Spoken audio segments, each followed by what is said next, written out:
Alright everybody, welcome back to the Forsworn demo. We are going to take one last stab at getting a run where we maximize the potential of the assassin here to make him a absolute killing machine. Let's see, do we have anything else to do in here? Not enough for another wrath. Could do protection, which isn't bad. More speed is always nice. Why don't we give him speed?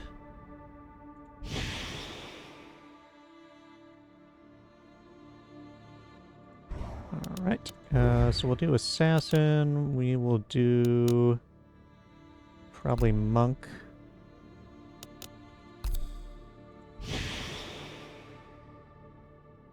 Protection would definitely be good.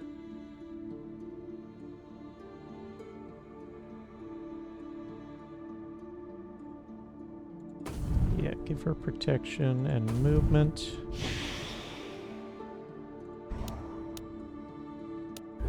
And what do we want for our third?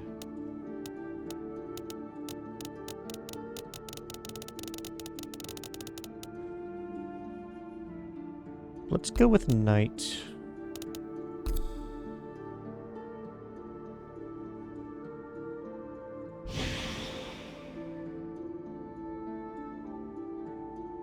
Can't remember what setup we did last time, but I don't think we've done a run where we didn't have any healer.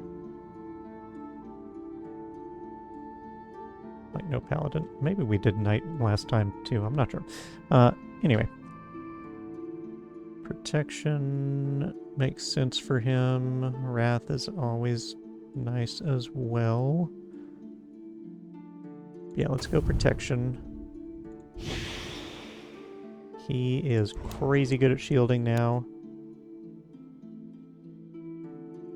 Obviously, we want to do as hard as possible.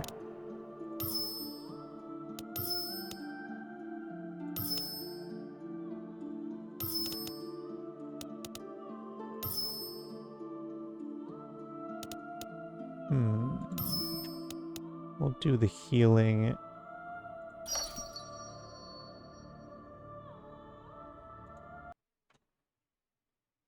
And let's see if we can get the abilities that we need.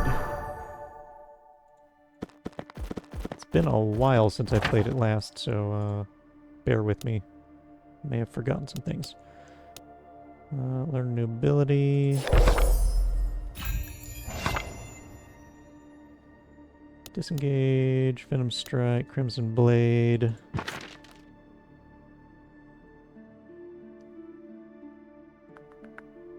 It's a lot more shielding on Disengage, so that's nice.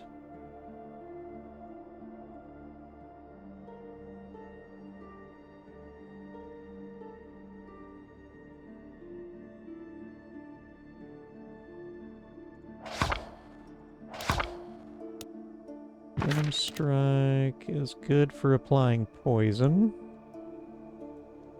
And gets especially good at tier 3 because we get one shield for each stack of poison on the target, so we can stack a bunch of poison on a boss and actually tank him.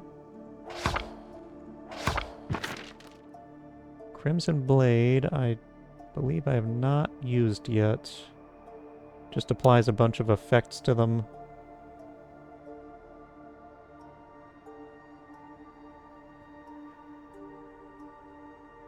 Which is just for comboing with other stuff that deals more damage per effect. I think either Disengage or Venom Blade is a good call.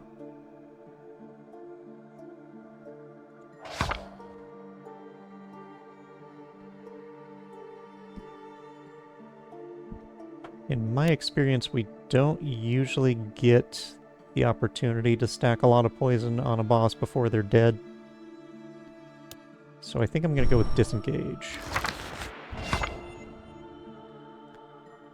Alright, we got Spirit Punch. That's probably going to be what we go with, because then it applies Vulnerable. Also does significantly more damage.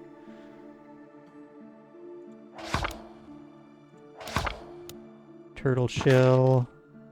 Not really worth upgrading in my opinion. Just gives thorns and then ultimate charge when attacked.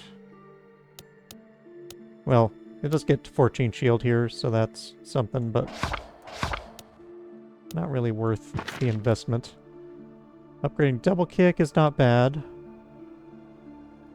Generates additional ultimate charge, and then if target is killed, reduce the cooldown by 1. Plus some more damage, but yeah, I think we're going to go with Spirit Punch.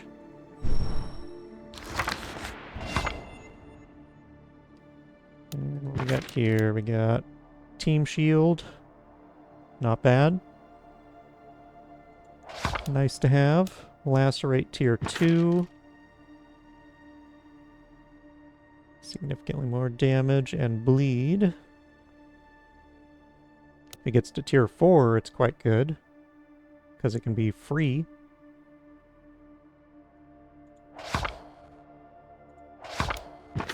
Balance Strike, it's just shield and damage.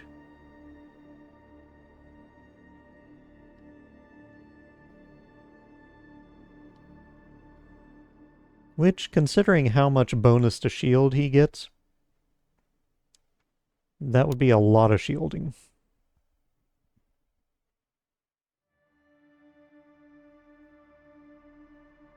So it's not a bad option. But I mean, he can already...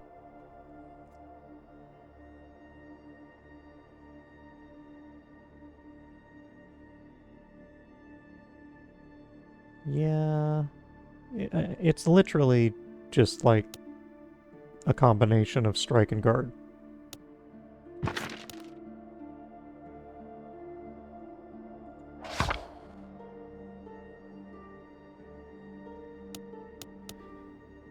I think we'll get Brace so he can shield others as well. Particularly since he's so good at shielding.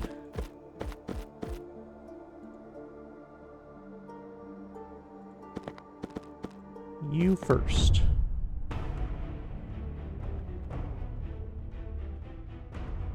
Alright, got skeletons and skeletal archers. And we've got lots of movement. So he's just got Shiv and Venom Strike right now. She's got Spirit Punch, Double Kick. Everybody is being targeted by 1. We're least worried about this guy because he's targeting the Knight. The Knight can easily shield himself. Most concerned about this guy since he's targeting the Assassin, which, yep, actually, you know, everybody here has quite good shielding. Not every turn, like the Knight, but... Well, actually, both of them have it every turn. She just has a negative effect, slow, if she uses it, and he has a negative effect, weak if he uses it, and his is only every other turn. So let's focus this guy.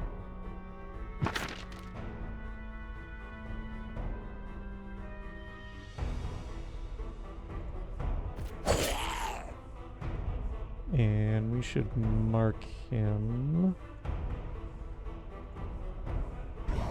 so that we get stealth when he dies. Oh. Also, let's go ahead and guard and then switch stance. Should have done that first.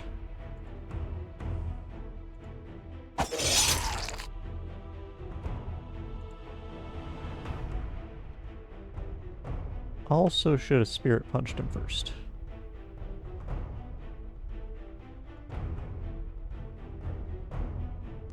$11 should be plenty.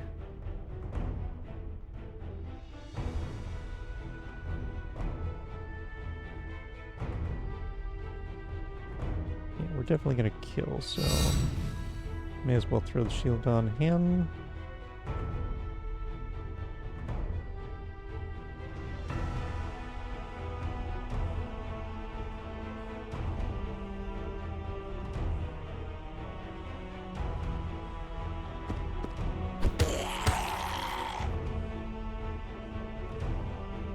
And we'll just go ahead and shield her.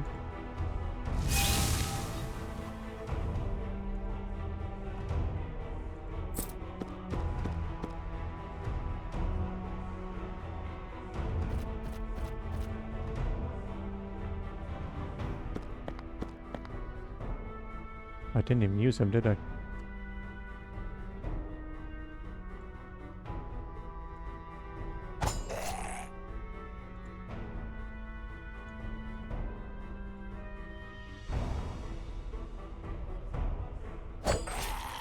There we go. Didn't need to shield the monk after all. Alright, next turn. He is not getting anywhere close to breaking 15 shield. I'll tell you what.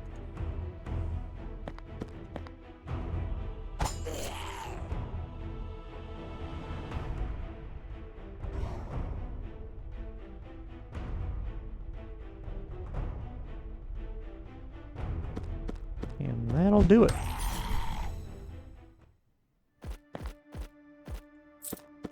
Get our gold, get our item. Or wait. Isn't there usually a chest here? Where's my chest? Huh. Alright. Guess the game doesn't love me anymore. Lifeblood Idol. 5 health at the start of combat. Wow, that's pretty good.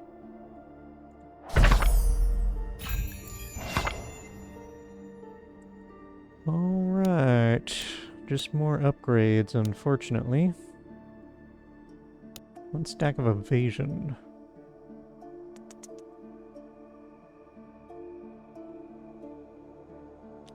Tempting.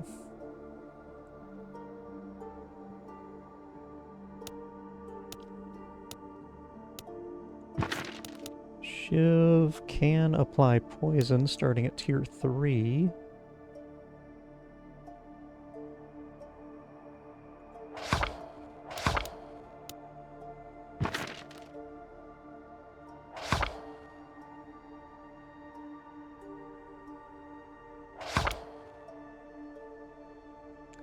Yeah, let's upgrade Shiv.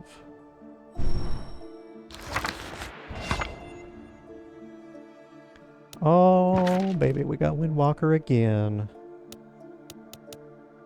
One of these days, we're gonna get it to tier 4, and it's gonna be amazing, because it applies to the whole team. 18 shield and 1 evasion. Patient Palm. 1 damage per 5 ultimate charge. Yeah, Windwalker. Let's see. Same thing as last time. This just lowers the cooldown. That sucks. The tier 3 is good. And the tier 4 is very good.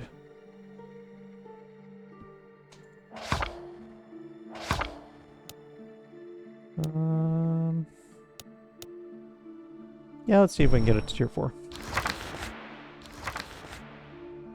We're gonna have a lot of shielding. Okay, battle, let's see. Upgrade sites.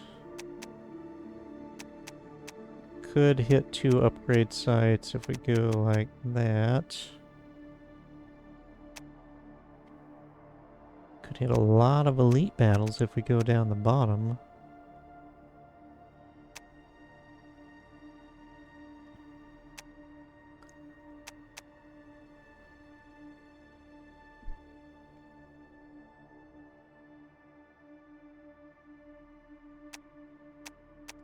Or we could hit a whole lot of battles if we go through there.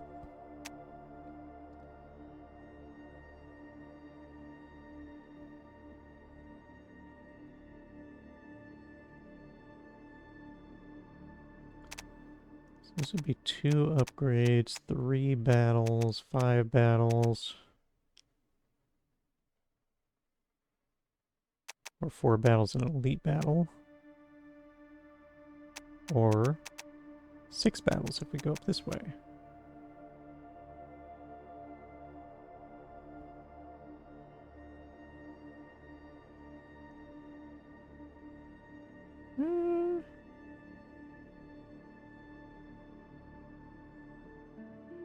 Let's go through here, then we get a mysterious event and an elite battle. Yeah. Little variety. Alright, chest there. We got Archer. Skeletal Cleric who's gonna summon more skeletons that explode. So it would be nice to take him out. Unfortunately, he's the only one targeting the knight. So he's actually the least threat as far as attacks go. 2 of them targeting her, 2 of them targeting him. So we'll probably just need to put the rogue behind a wall. Could do the same with a monk. Yeah, she's got tons of movement.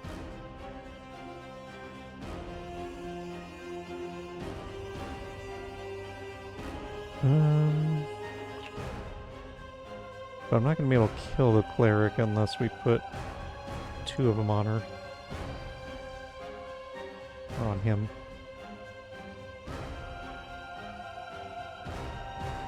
I could move her away from this melee skeleton after attacking the cleric.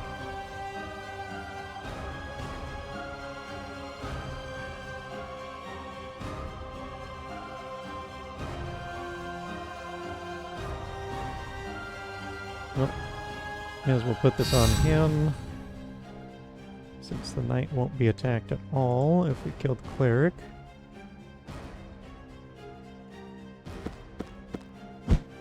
Spirit Punch, and then Kicks will finish him off easily.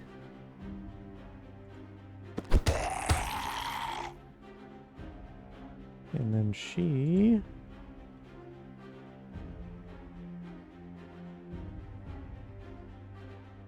can just go back here. That should put her well out of range of the melee guy. Knight is free to do what he wants. I forgot to mark of death. That was stupid.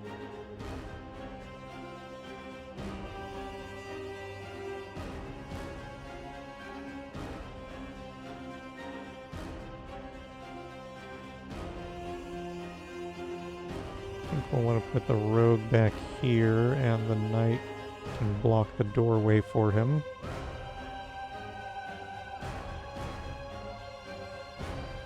Barely gonna be able to make it there, though.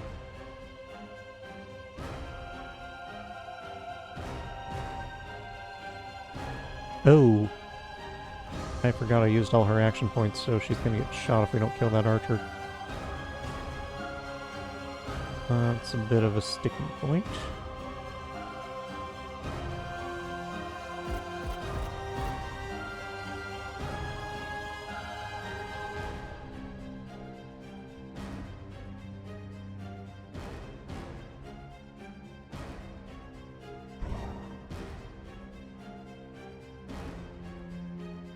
We can do about 7. I mean, we could brace for impact. That would shield her. But we can definitely kill this guy, so...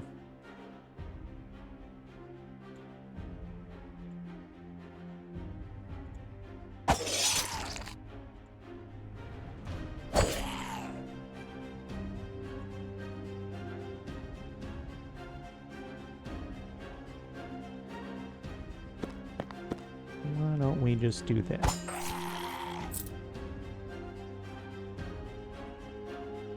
You go back here. You block the doorway. Should be all good.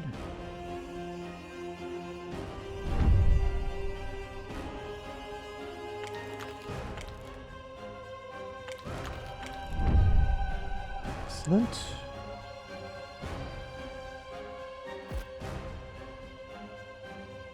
You can come out and do your shiv for 50% extra damage from stealth. And then mark this guy. That. 50% chance that finishes him. Yes, go ahead. You got lots of action points. No, it did not. That sucks. But he'll die. Which will give us stealth, so it's fine. He'll die at the beginning of his turn. Poison's good like that. Right? That is how it works, right? At the start of turn, yeah.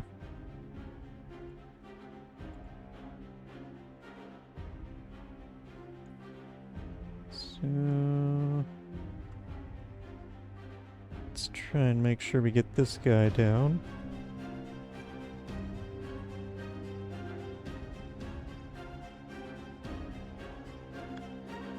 The knight is not going to be able to reach the archer anyway.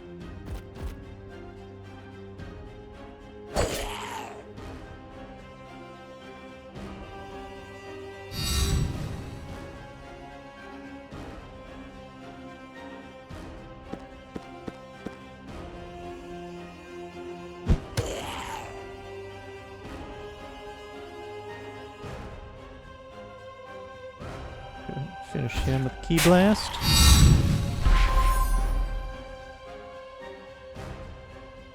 Leveled up, +3 max health for everybody. Assassin. Ultimate generation or movement?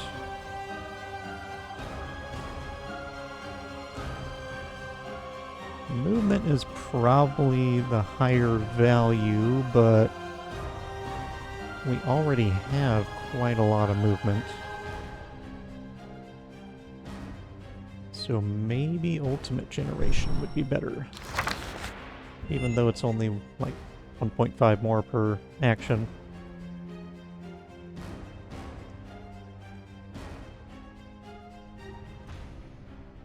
Yeah, we'll go same on her. Her ultimate's really strong, as is the assassin's. I don't care about max health. XP, maybe? Or just movement. Let's just go movement.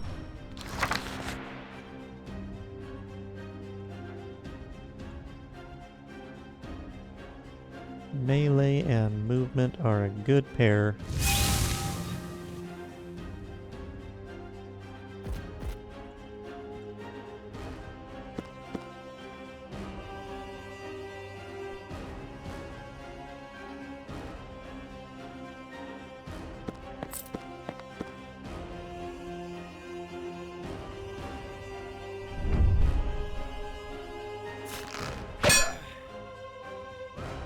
Measly 5 damage.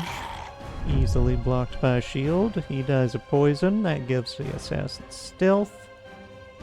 Makes for a nice big shiv. This is pointless because it's the end of the fight, but we'll do it anyway for fun. Ta-da! Easy peasy. Pick up our gold, get our chest.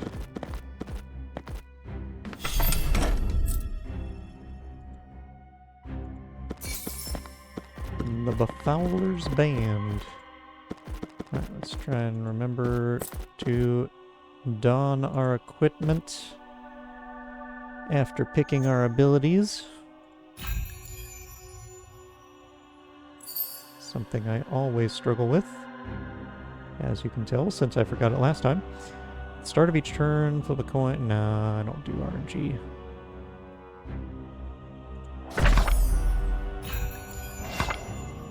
Shatter would be nice if we really had anything to combo off of it, but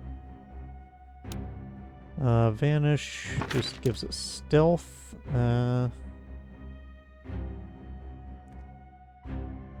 Potentially that could be good.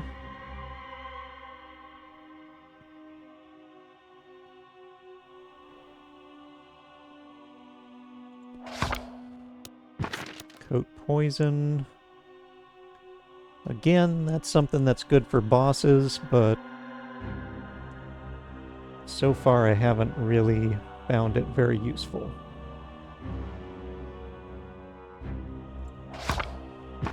Parry. 8 shield, 2 thorns. Up to 18 shield, 5 thorns. For 1 action. Yeah, tier 3, this gets quite good.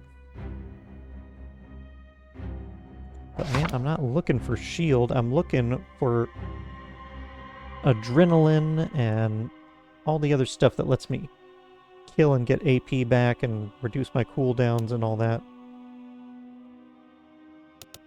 We'll go with Vanish.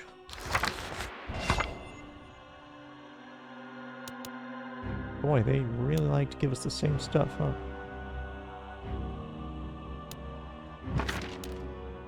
I mean, it is more damage, but only 1 more.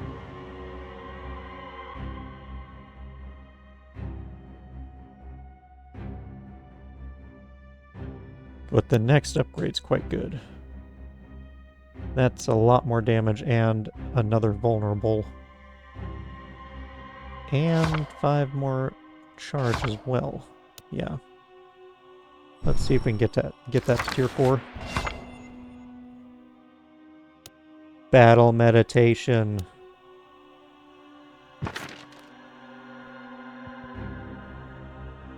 So at tier 4, for 1 action, every 3 turns we can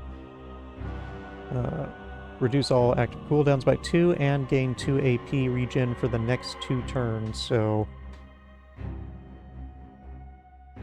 that's quite good. That means you gain 4 AP for the cost of 1.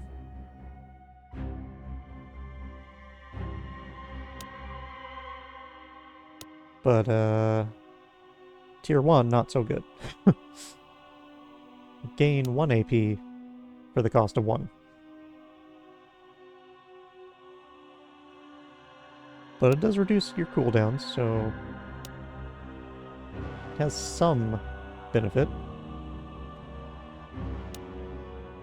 It's at tier 2 that it becomes really useful, because then it gains you 1 AP net. And here, it's 3 AP net.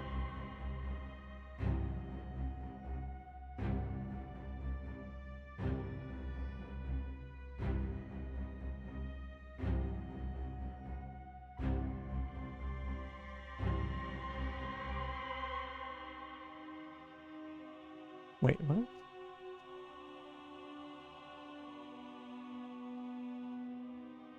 Oh, yeah, that's right. Okay. It's either that or Balanced Strike or Mighty Throw. Mighty Throw is very good, since it has stun. And it's ranged.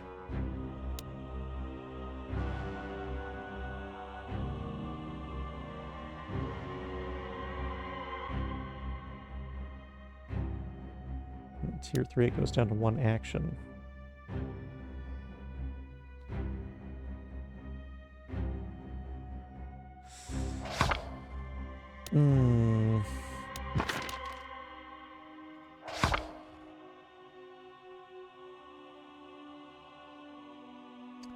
Let's go for meditation.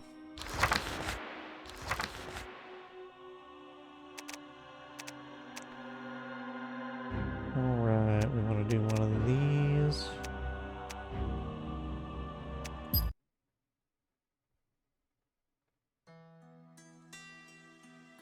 So we can heal, gain max health, or lose health for, I think, an item.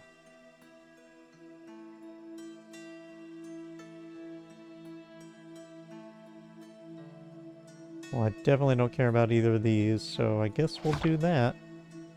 Ring of Living Steel.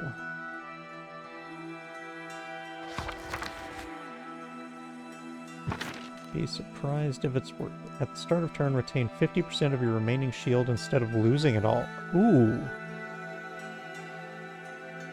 Ooh. Okay. With the rate that the monk builds up shield, that is quite valuable, actually.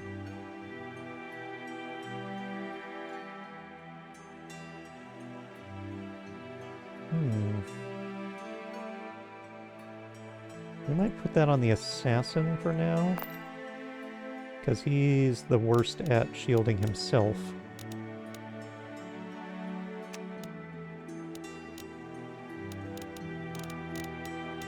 It's not letting me move my abilities, that's annoying. Yeah, we don't care about that.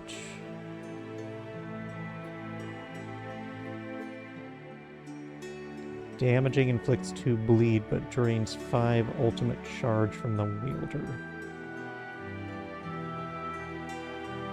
Oh.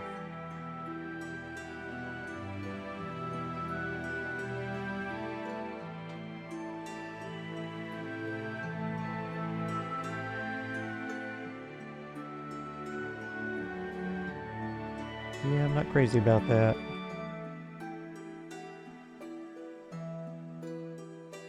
Ultimate charge generation, we should put that on the monk. And I guess we will just kind of move the lifeblood idol around until everybody's healed up.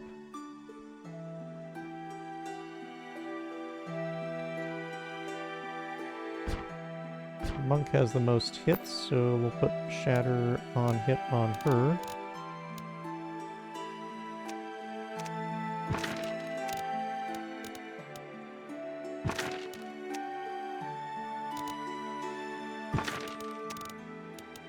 I don't know why it won't let me move them. Right, Elite Battle. It's the werewolf. Mark this guy. Who's he going after? The monk? That's fine. She's got lots of shielding.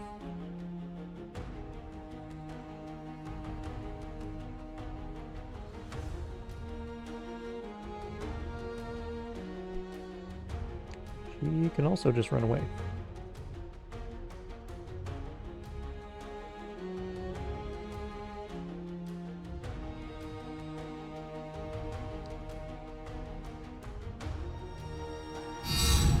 Switch him to battle stance.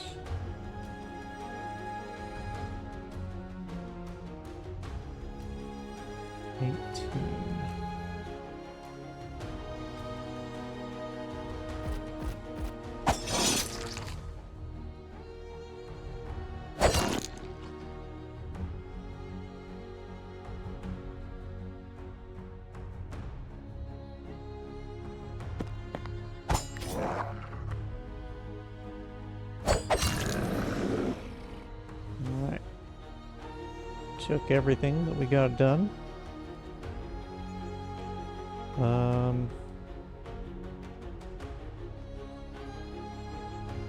Guess we could battle meditation to get our lacerate back.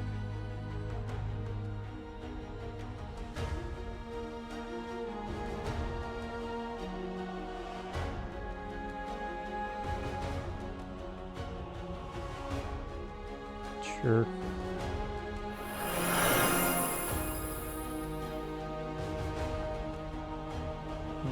You can just get the F out of here.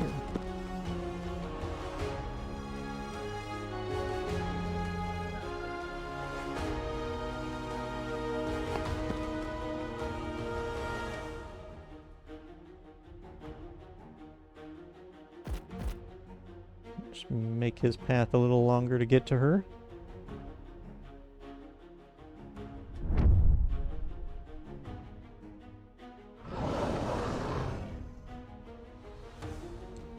Put 2 vulnerable on each of us.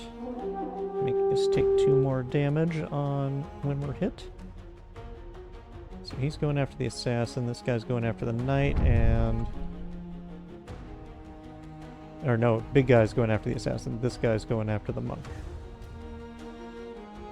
Okay. Well, the assassin is far enough from the boss that he could run away. I guess I'll shiv this guy on the way out.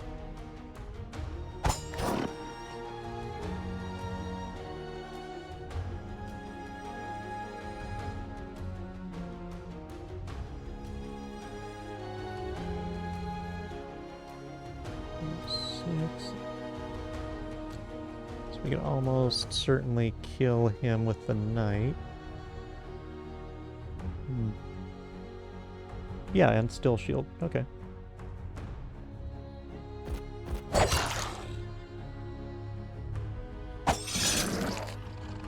So we'll let him be attacked. Switch him to shield mode. Put up guard.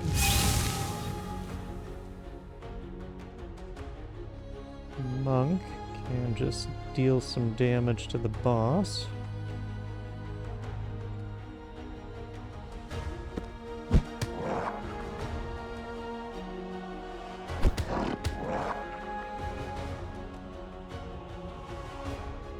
She's applying shield to the rogue, not that it should matter. Already up to 42% key charge. You go ahead and mark him.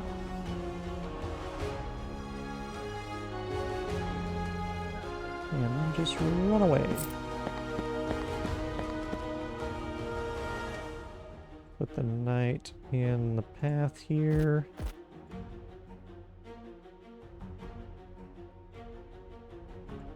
And I want to spread them out as much as possible. Because I think he's going to AoE next.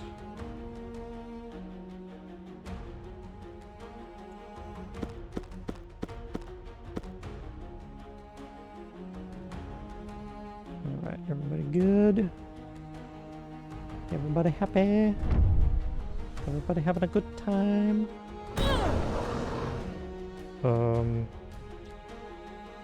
Okay. Well, that sucks. Whoa! They do 2 attacks? Oh crap. Well, that was not a good turn. He's still going for the assassin.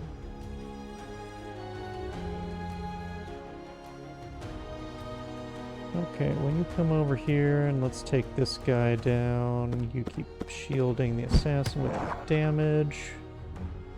Unfortunately, she doesn't have her kick this time.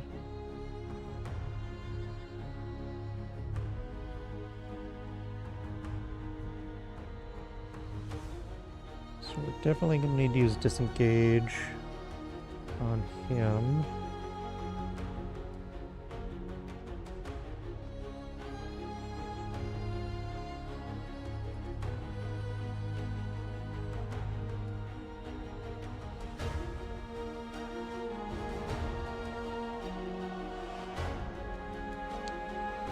I wish I'd used Brace for Impact last time.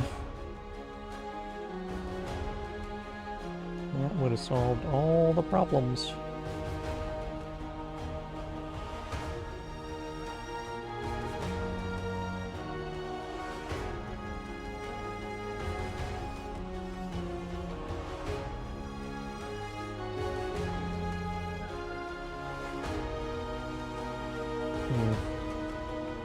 I don't know if we're going to be able to kill this guy unless we...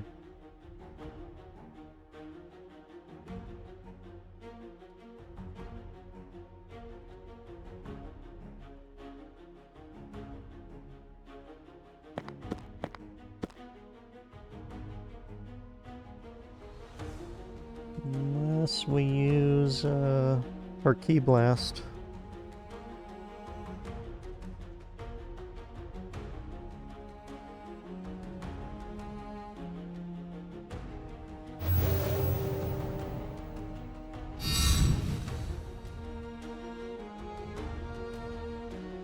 Wow, he's already up to his ultimate.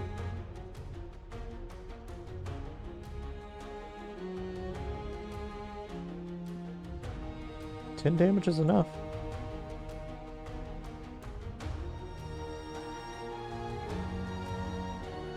Alright, his AoE should be on cooldown.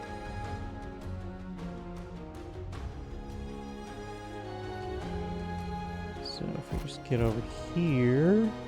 Oh, that's a bummer. Well, the AoE is wasted, but still got the job done.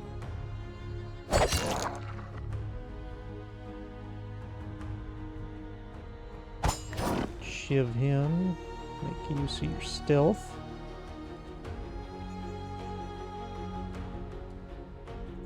Put some poison on him, why not? Almost up to the ultimate. Dude, he's already got 21 shield?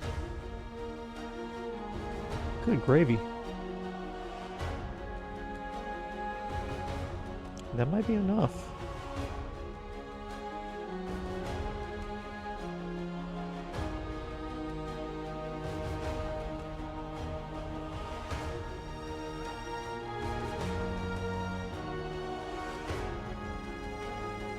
I think it's probably enough.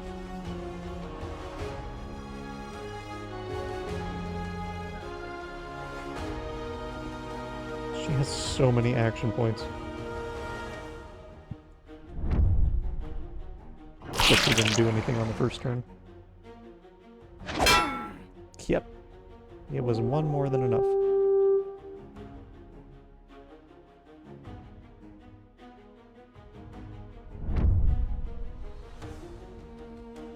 Alright, he's going after the assassin. This guy's going after the monk, and boss is going after the knight. Monk is full on action points. Let's kill the one going after the assassin then.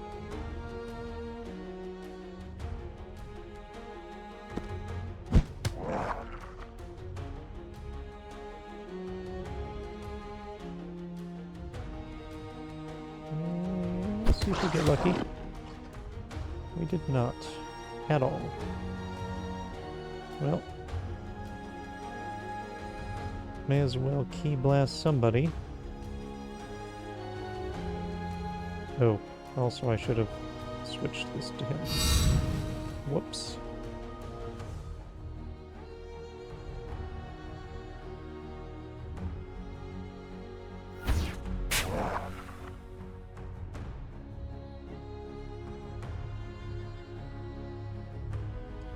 You finish this guy so that we...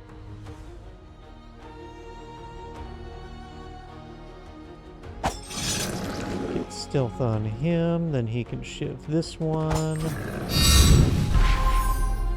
Level 3. Remove 1 negative status effect when gaining stealth. That's huge. Do that.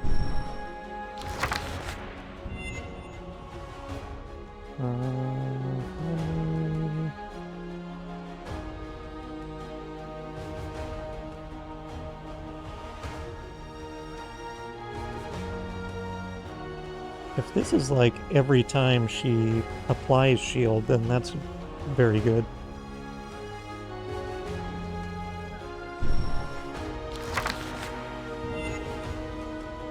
Tactician, gain 3 shield when switching to defensive stance. Nice. It'll actually be like 6 shield or whatever because of his bonus. When switching to battle, the next damaging ability cast deal is an additional 1. Or we can just get 1 plus 1 to all of his shields.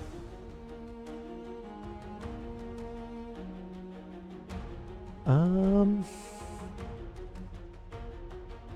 only switch to defensive stance generally, like, well, once every other turn. Yeah.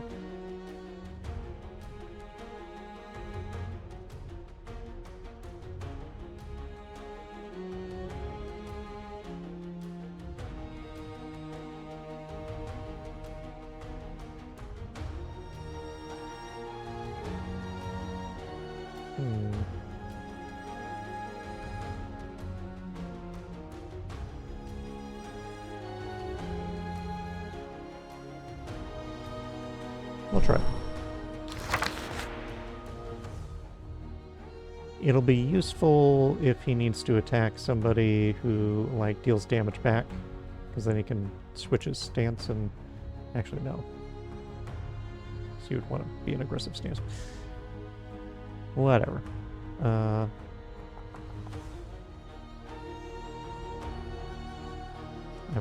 would do Vanish, but he doesn't have any attacks left. We'll save Ki Blast for next turn.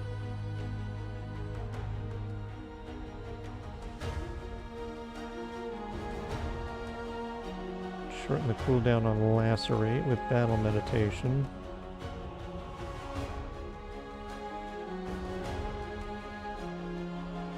But then we wouldn't be able to attack this turn.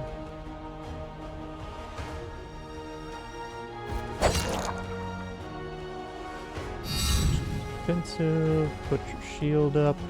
Still not as much as I would like.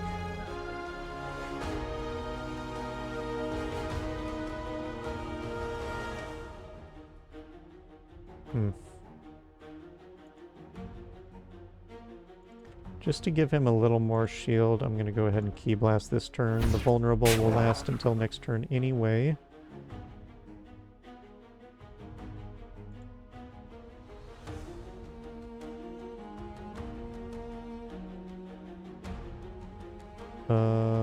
Does he have his AoE back up?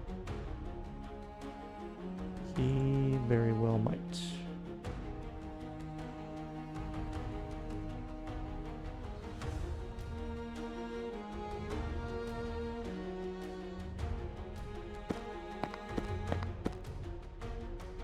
And it's a biggin.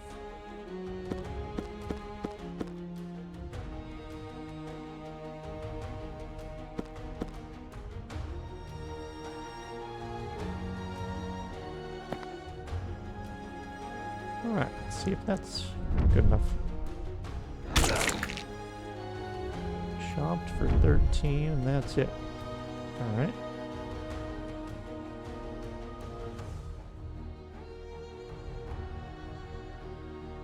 He is going after the monk this time. I mean, all she can do this turn is Spirit Punch. Well, and then she could do another Ki Blast. Yeah, I guess we want that.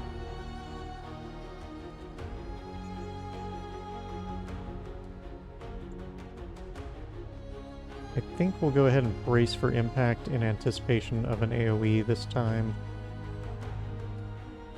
Because you never know who he's going to attack with it.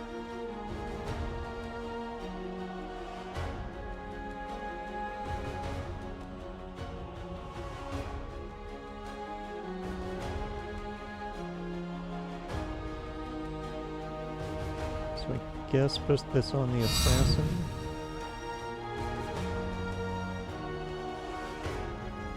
You attack first because you apply vulnerable, and then we'll Ki Blast to apply even more vulnerable. Now he's up to 3.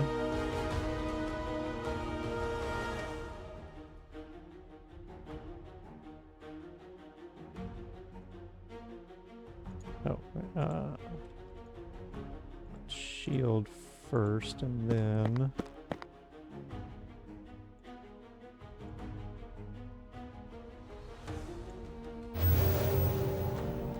switch to aggressive.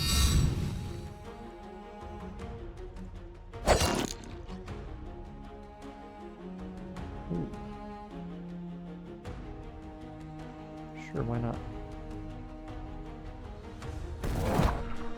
So we'll make use of the vulnerability while we got it. You go ahead and go into stealth. And that also gives him Killing Spree. So we can reset all cooldowns so we can get Vanish back right away. Use your Shiv, use your Venom Strike. Reset everything. Do the Vanish again. Do the Shiv again. Venom Strike again. Now he's got 7 poison on him, which means if we could do 12 more damage, he would die.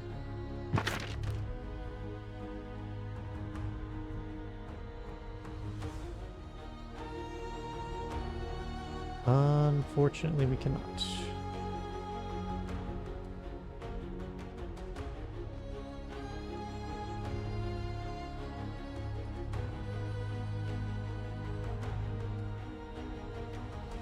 Bummer.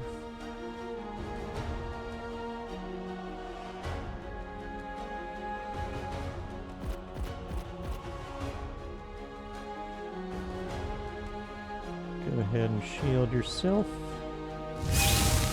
Actually, I can just get her out of range.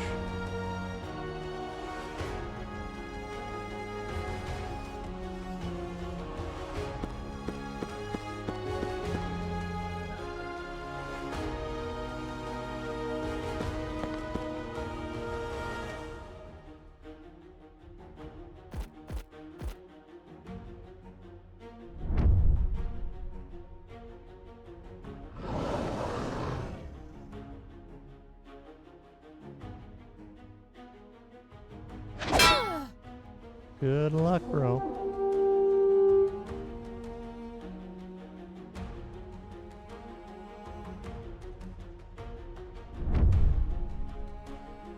Okay. Put mark on... Are they gonna disappear when he dies? I think so.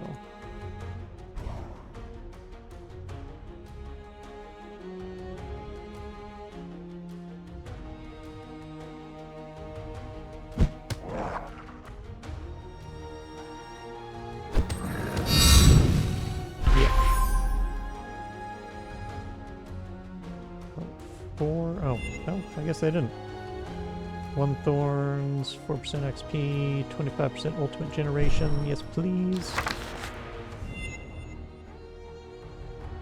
Monk. 1 thorns or 1 shield generation for sure. Knight battle mastery. Increase the damage bonus of battle stance by 1, but increase the shield penalty by 2. It's good.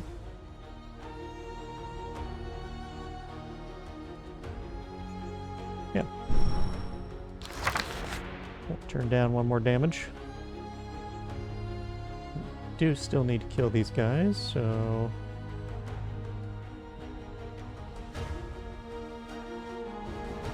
Should be easy enough.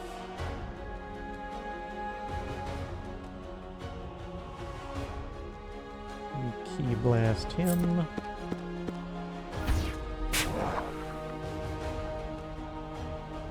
And then the stealth shiv probably be enough. Yep.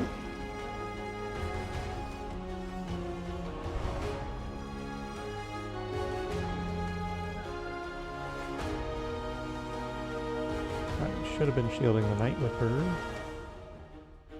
but I did not.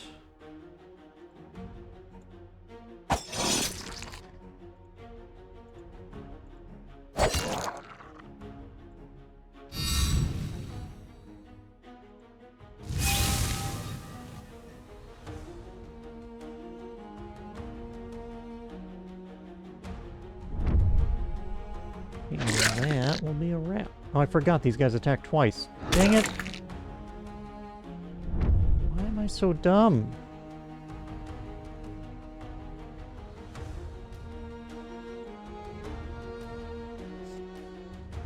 That's just embarrassing.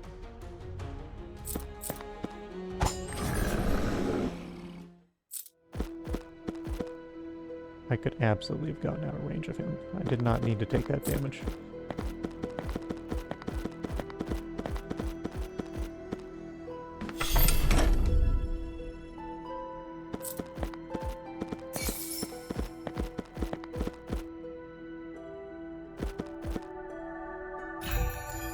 We have, in fact, taken quite a lot of damage. Dark Omen. After casting 3 abilities, the next damaging ability deals double damage.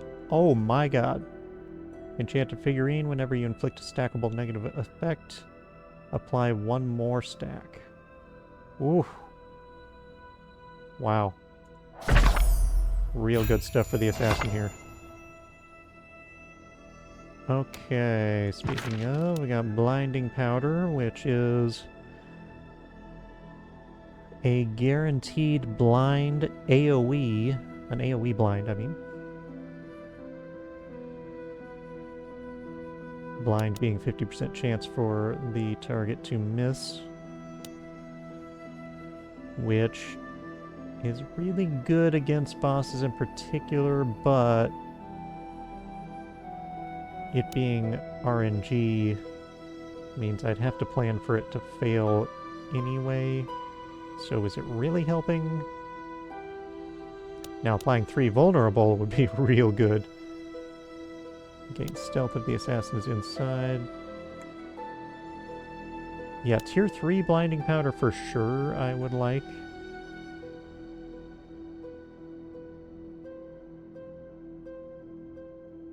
Tier 1. Man of Knives. 2/2. 11 damage in an area around you. And if the enemy is poisoned, deal an additional 5.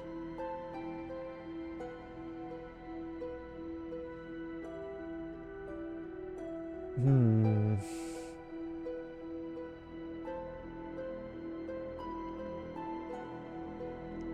$16 AoE damage for 2 actions.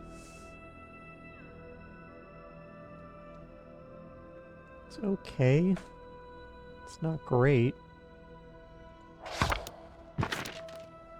Venom. 1/2 damage equal to double the poison on the target. Oof. But consume half the poison stacks in the process. Gain 4 shield and 3 ultimate charge for each stack consumed.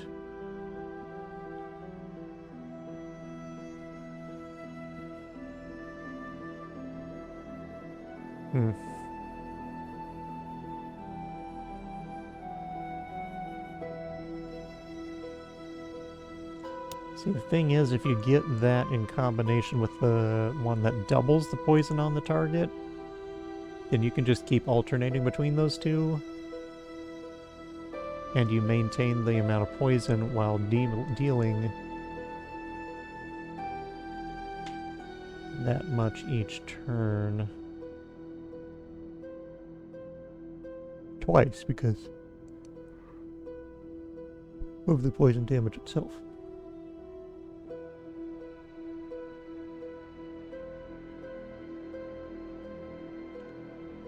But just continuing to double the poison without consuming any of it is arguably better.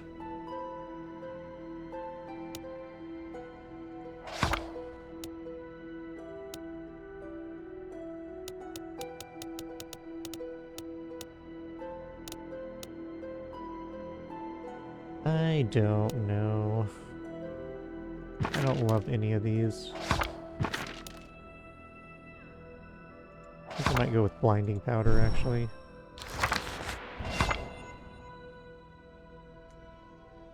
Okay, transcendent light. All nearby allies 16 shield and remove 2 debuffs. And blind all nearby enemies. Wow.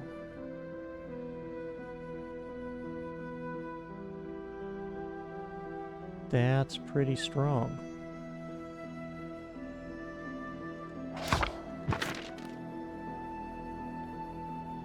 One for remove all shield gain. Ultimate equal to double the amount of shield removed. Increase damage by 2.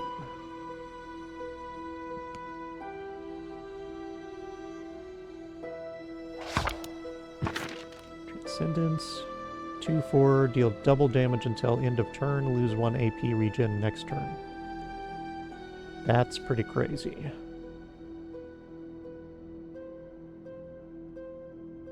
double damage for a turn. I mean, it is 2 action points, which is pretty pricey. And it's only every 4 turns, but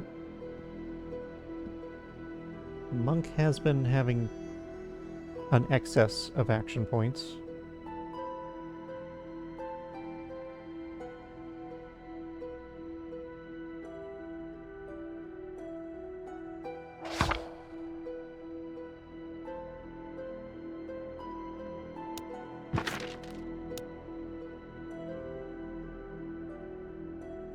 I mean, really it costs 3 AP, though.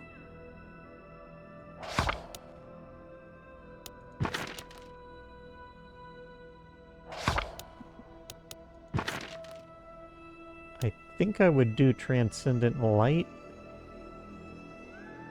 Except we already have so much shielding.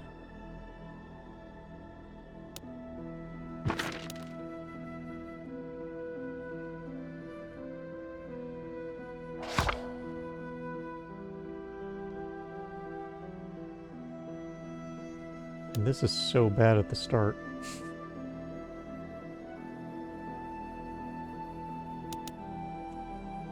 Yeah, I think we'll go with Transcendent Light. Ooh, Inspiring Presence. This is what I wanted. Tier 4. For 1 action, you grant everybody on the team 2 AP regeneration and increase their movement by 3 for 2 turns. So that's for 2 turns, 2 AP regeneration. That's the whole team is getting 4 extra AP for the cost of 1. And that includes him. So we're talking a net of 11 AP from this ability at tier 4. That's insane. Also, while active, cleanse 1 debuff at the start of their turns. So it also protects from debuffs. Yeah, we're definitely getting that, but just to look at the others, execute 1/2, deliver a lethal blow, dealing 8 damage. If the target is below 50%, deal 24 instead. And if killed, refund 1 AP. Oh my god!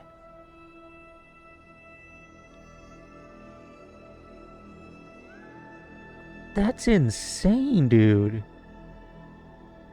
24 free damage if the target is under 50%. What?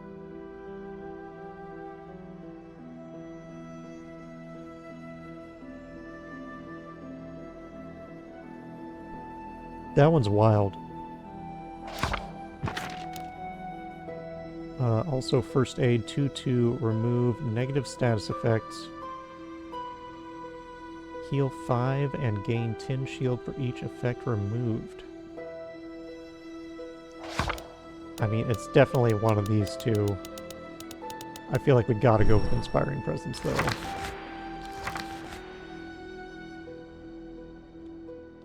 Ah, those elite fights are really nice.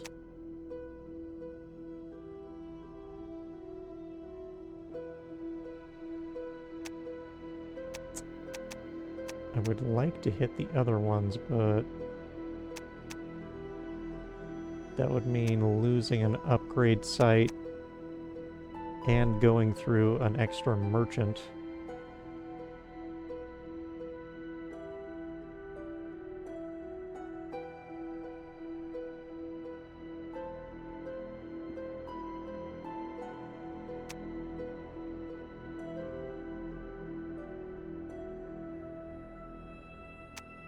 It's 1, 2, 3 battles, or 3 battles, and 2 of them are elites.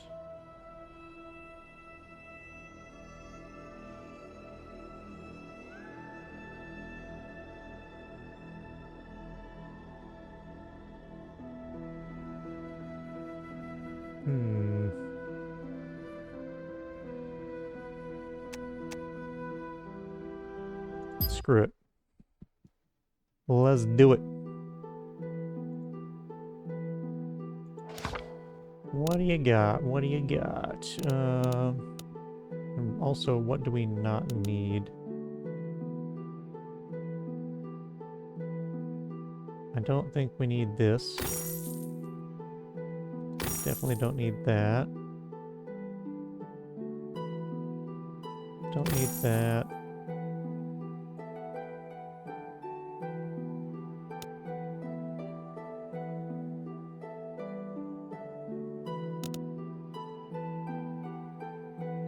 Spell random debuff on when you kill an enemy.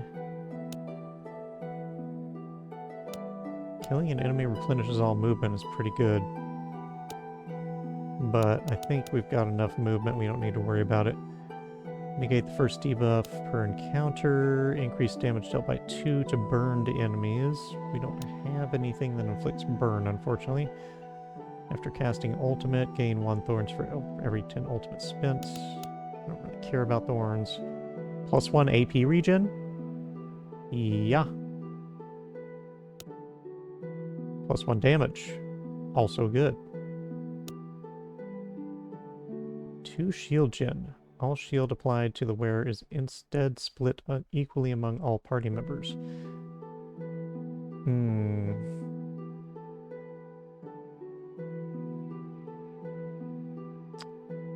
Honestly, if you put that on the monk's target for her passive,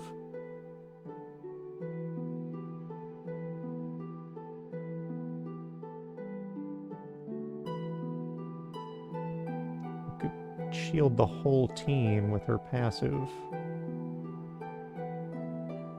That would be pretty sick, but we can't afford it anyway. We could get another Dark Omen.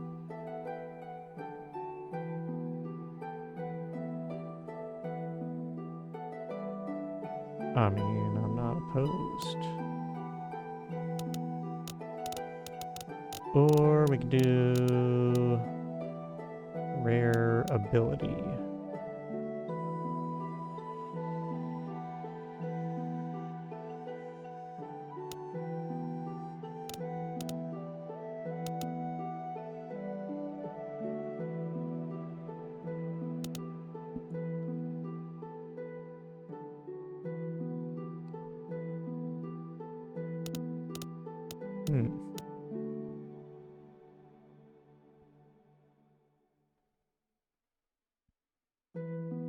I think we gotta take Energizing Band.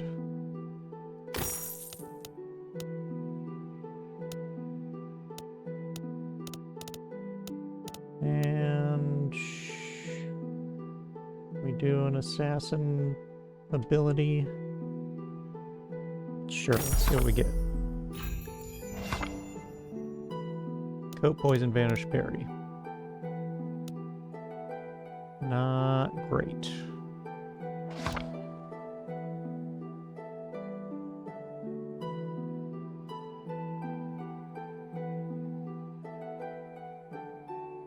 Not great at all.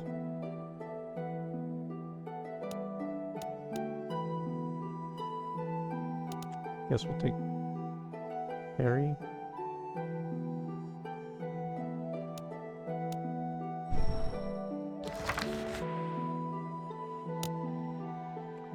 Yeah, that was a waste.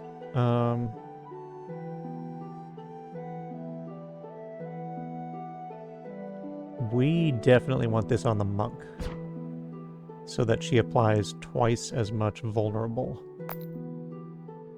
That'll be amazing. She's already got plenty of AP. I think the knight is in most need of more AP.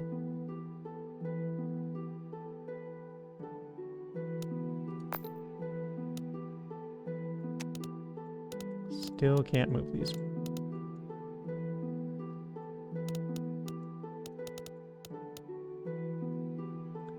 After casting 3, next ability deals double. Suppose that's best for the assassin, because if you get that double on top of the 1.5 from stealth, That's a lot of damage. Why is it still saying it? Stuff to look at here.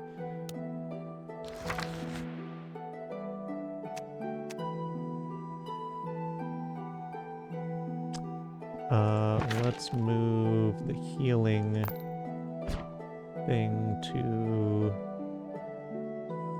the night, I guess.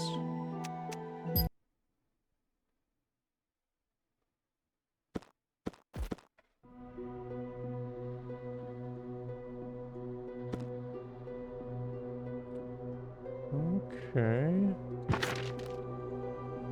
Cultist, crazed initiate, and 3 mages.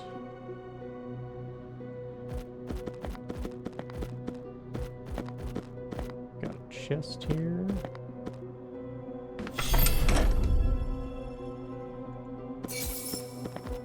Another Dark Omen.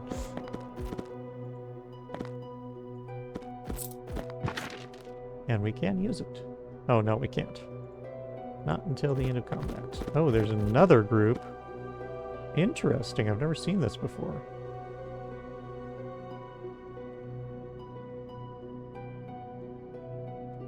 Just 2, it looks like. Why don't we... Should we get behind the mages, or do we want to go for the cultist first, since he's a summoner? Probably the cultist.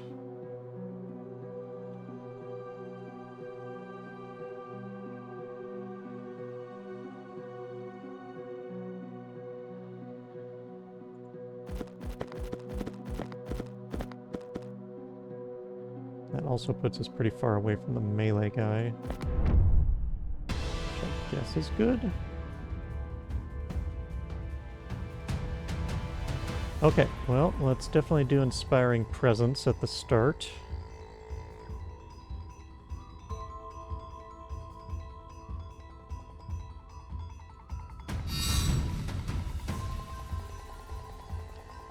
So now everybody's getting 1 more AP regen per turn.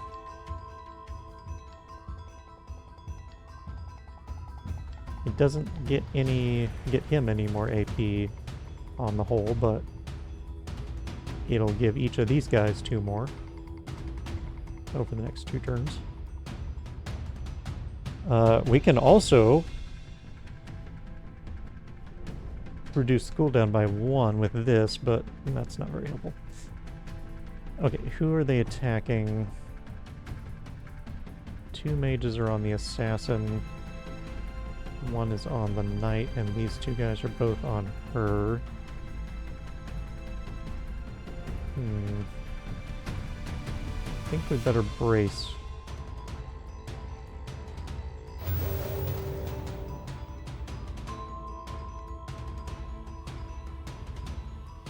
And then she can put her shielding on the assassin.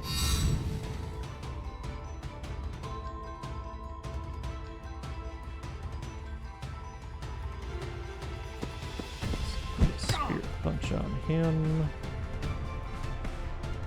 Double kick. Can do a key blast if we need to. We can also blind.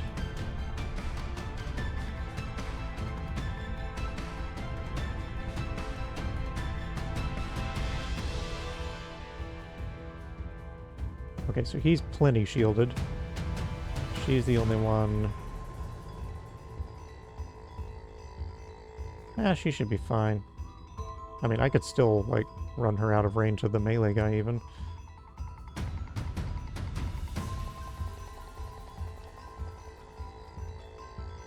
Ain't no worry.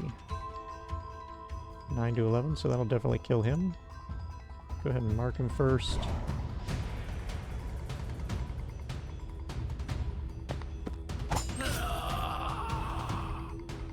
Alright. Good start.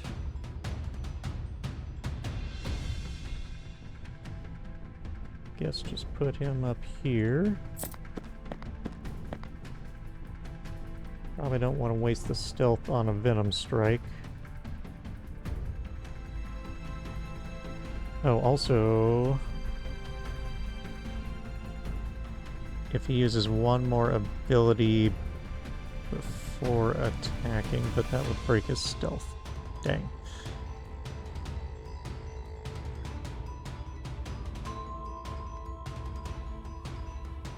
Hmm.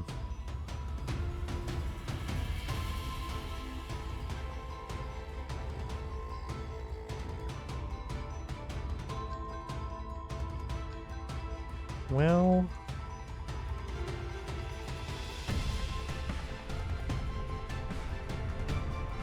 why don't we go ahead and do this, and then we'll get him back in stealth when we kill somebody next turn.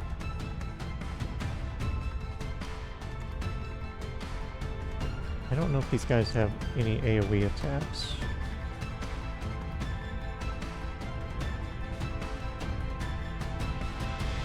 Probably just to be safe, we should assume they do.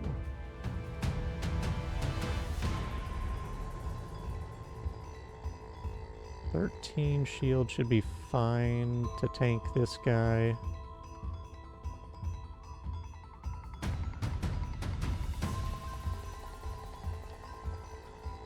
But I guess just in case, we'll see if we can get her out of range.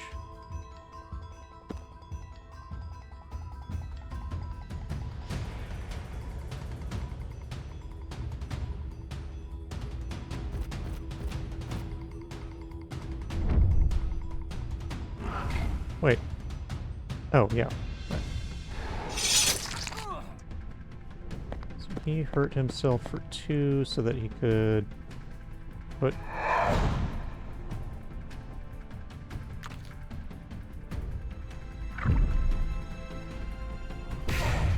10 damage. Okay, no problem. I did poison him for 1. That's unfortunate. Oh. Both weakened my assassin by 2. Blood sacrifice increases his damage by 1.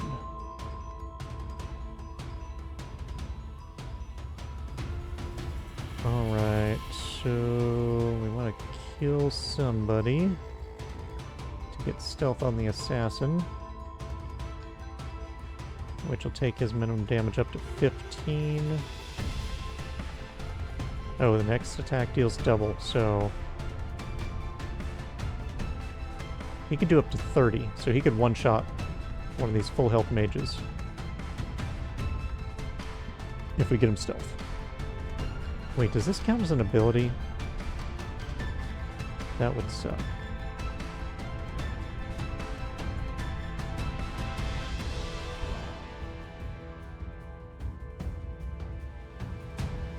Yes, it does.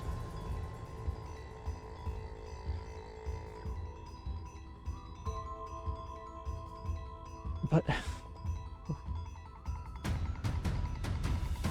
that's stupid.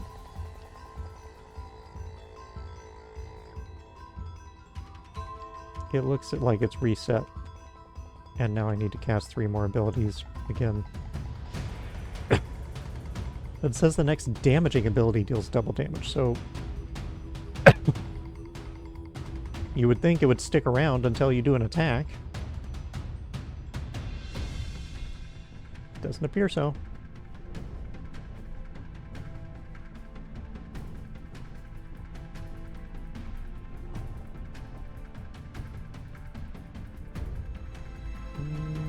Yeah, I guess keep shielding him.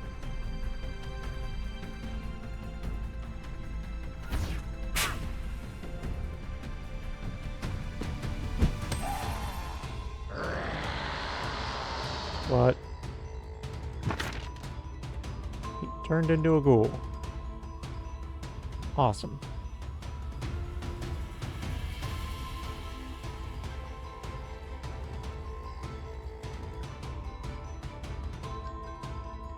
And what is he planning to do?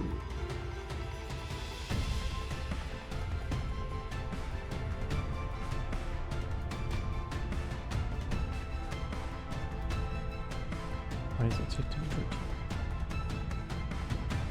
I don't see his intent to attack anyone.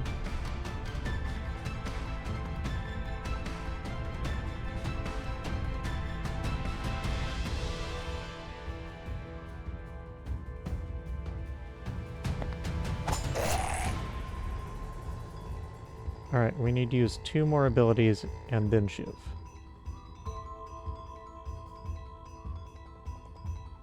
So here's one.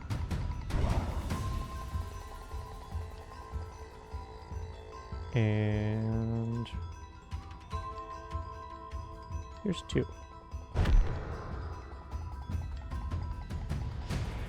Now when somebody kills this guy, he'll get stealth, then we can Shiv. Right.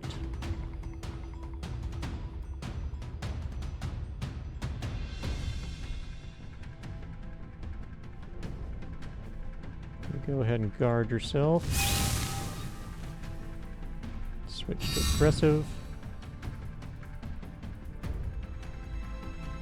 That might be enough to kill him if we're lucky, but we're not. Oh, he's poisoned, so he's gonna die.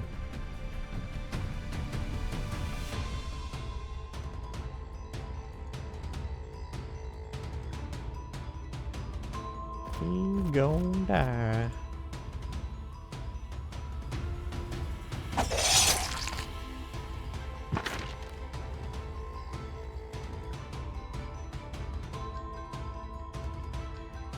A little worried about what this guy's gonna do, though.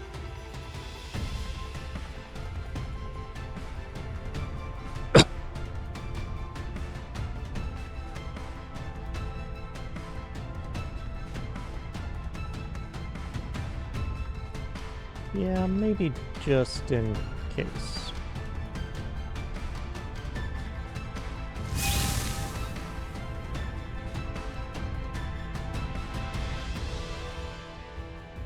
And we'll just spread out a bit.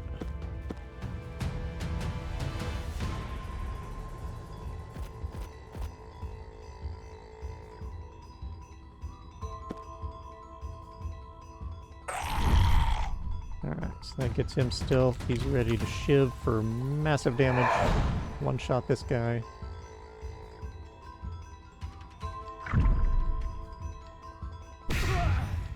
Not a problem.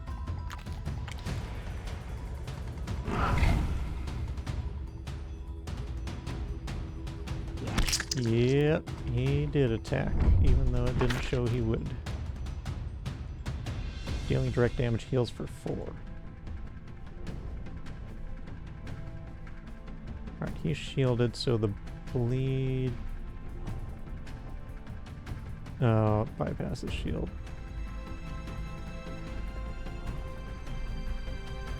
Well, screw you, guy. Only 17 to 22? Huh?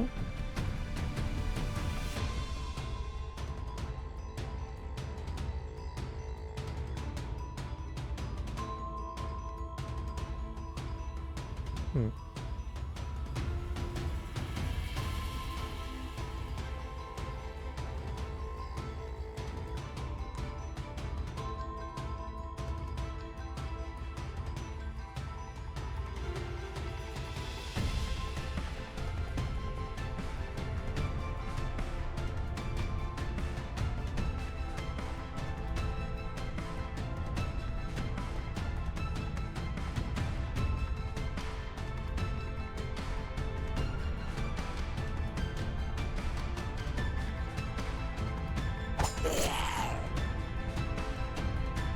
Mark him.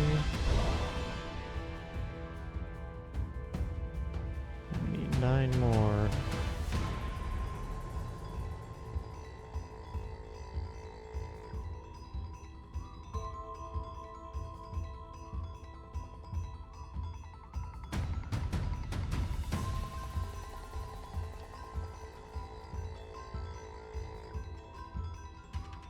Oh yeah, 13 shield, no downside. Seems better than 13 shield with slow.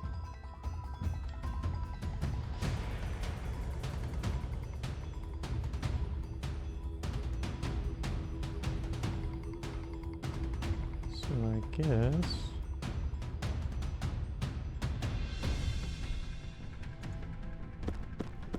hit him with that. Go ahead and shield everybody.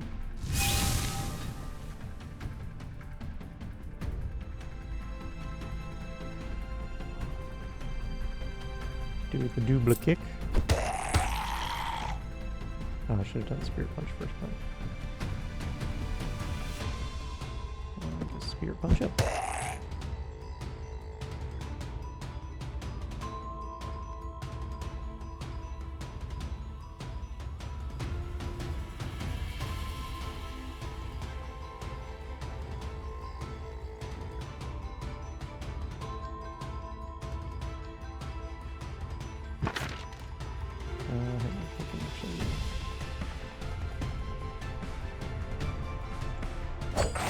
That.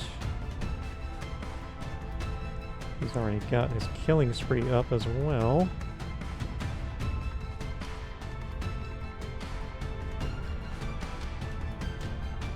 Using it would unfortunately break stealth.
And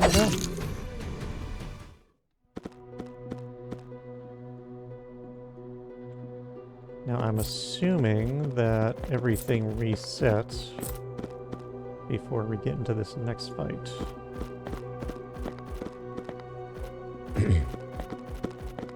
Actually, this is really nice for us because 5 health at the start of combat. I think each of these fights is a start of combat.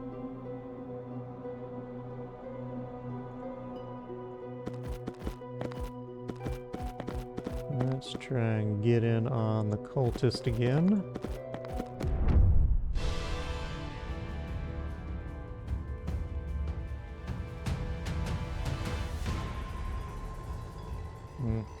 I didn't see a heal, so maybe it wasn't.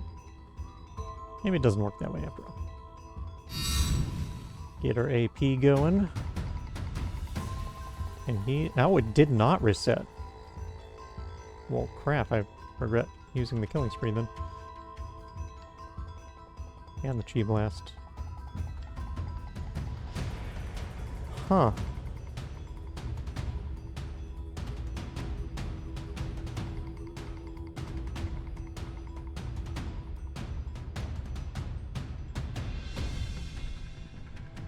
Well, that guy's not going to get to us.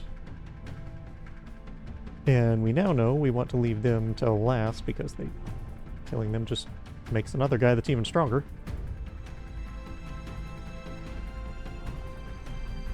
So we have 2 on the monk and 1 on each other. Hopefully we can kill this guy, then we won't have to worry about shielding the knight. We want to start with this, and I guess shield the rogue with the damage.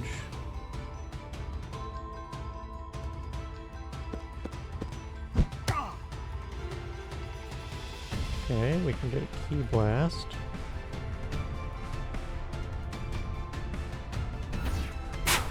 As well. That'll mean Kick finishes him. Leveled up to 5. Stalker, deal additional 1 damage when attacking from stealth. Not bad, not bad. I'll take it. Oh, I forgot to mark that guy. Dang it. I guess Wisdom.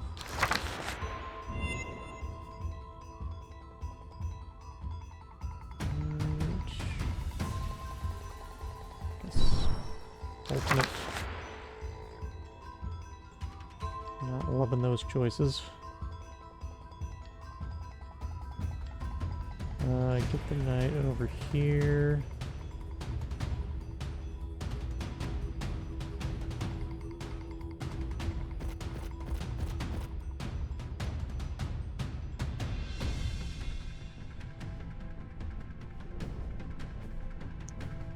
Kind of waste some damage on him.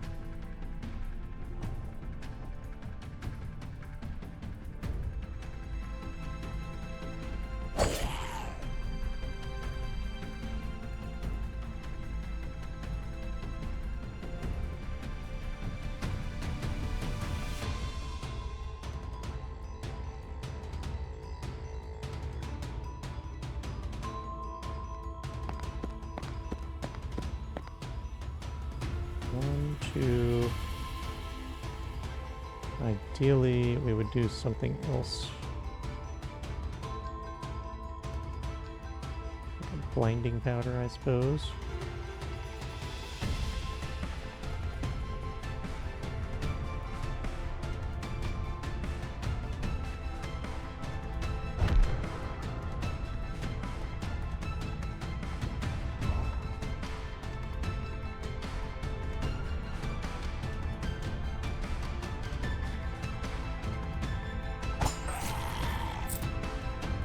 There, alright, he's all set up for massive hit next turn.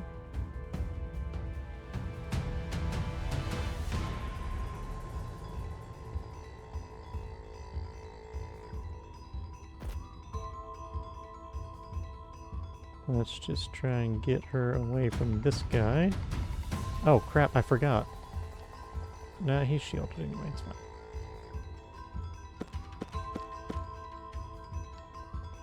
Pass the turn. That could be an initiate. Devoting one's life to a cult to serve a greater purpose. Which was to buff this guy's damage by 1. At the cost of 2.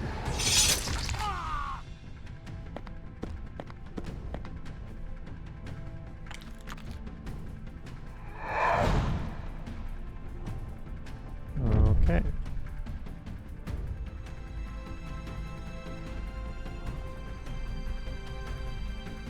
Well, 17 to 22. It's a good start.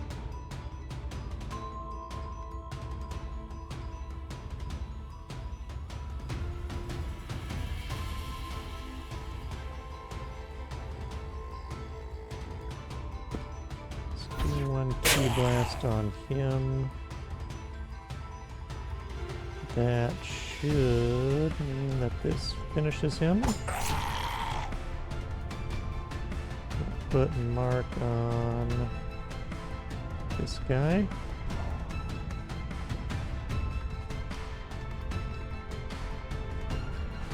Switch her shield over to him. Punch. Vulnerable.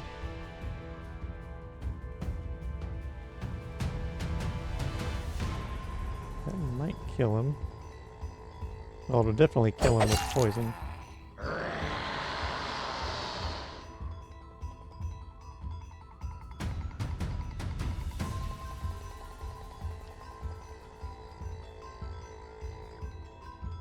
Put some Daka on him.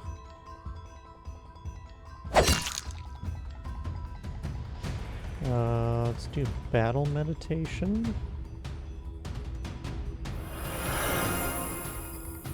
Oh, unfortunately, I don't know who he's going to attack now. So, I suppose we should shield everybody.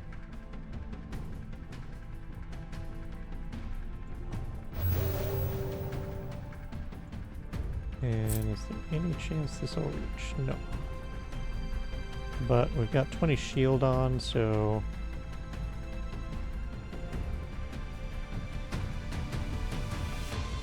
should probably go ahead and use this.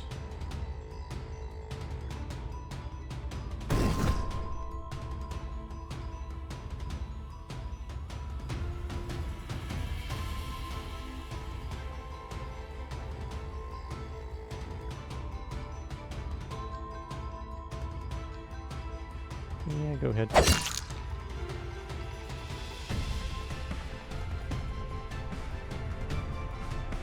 Right. Get spread out a bit.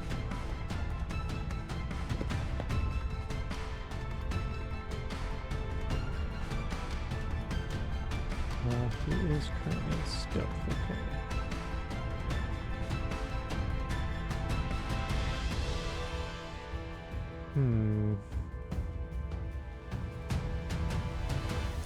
Go ahead and do that so we get the Dark Omen on his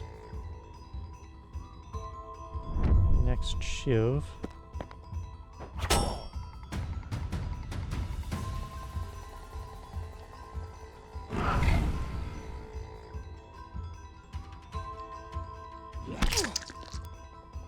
Everybody's nice and shielded, so... Oh yeah, he retains some of 50% of his shield. I forgot about that.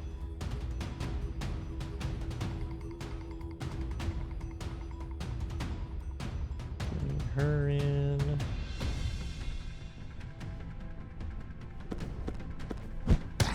Take this guy out. And get stealth, so now we can do our massive shiv.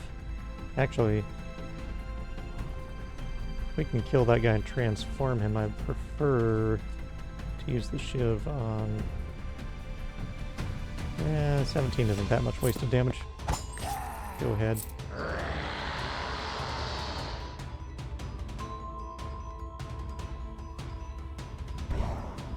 Mark him, I guess. Give him the key blast.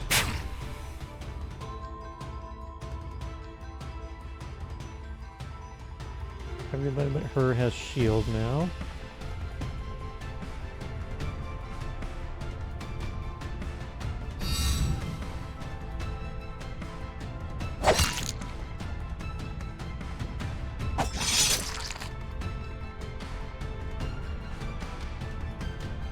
Yeah, I guess we may as well guard.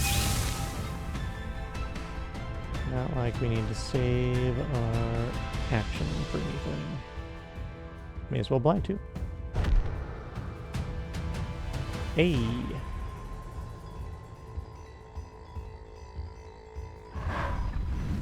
Perfection.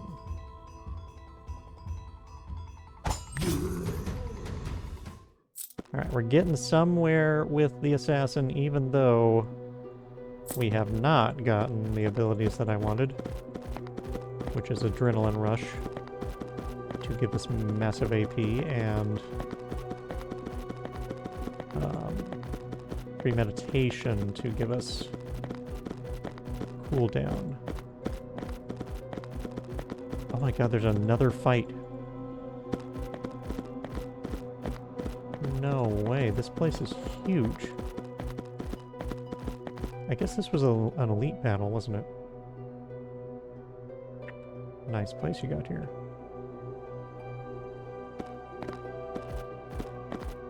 Do we even keep our shield?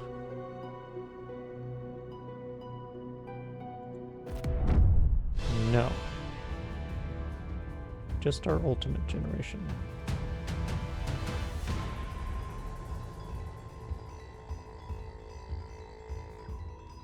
Alright, well. Action points again. It's up to 97%.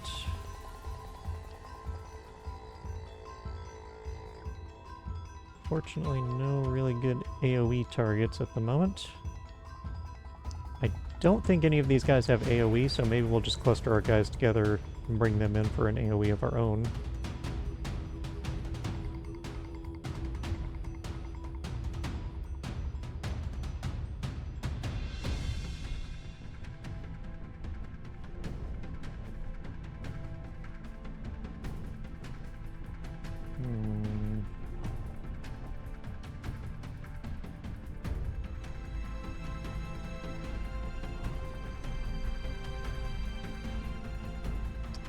Shield him.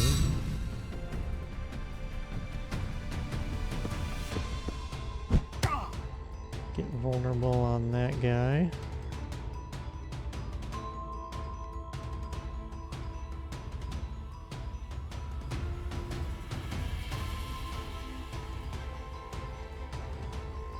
Yeah, sure, hit him with that. 14 to 18 double kick. Nice.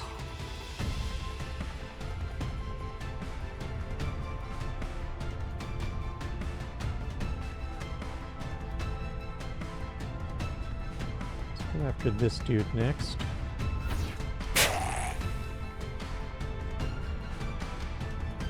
In fact, I kind of need him to die.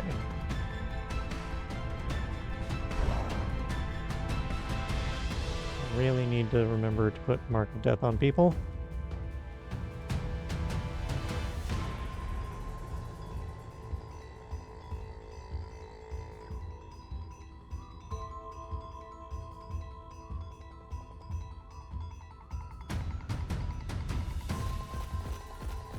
I'll put him out of range of this dude.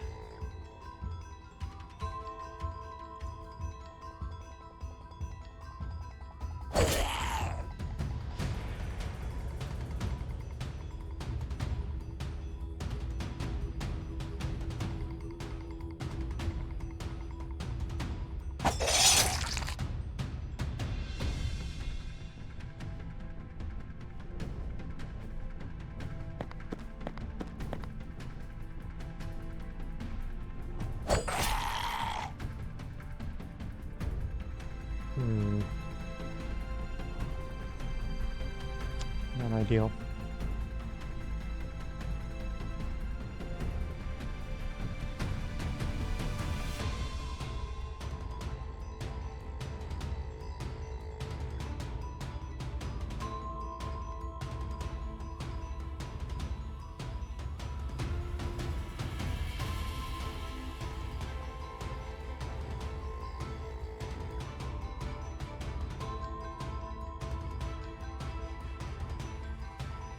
Really?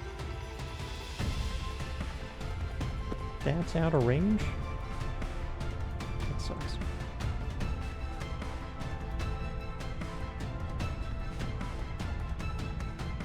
Oh, I used all his action points.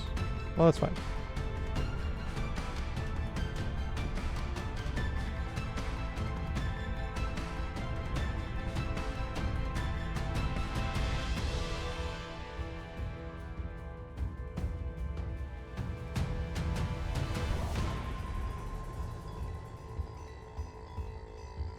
Alright, when we kill this guy, he'll get stealth, and he'll have double damage as well.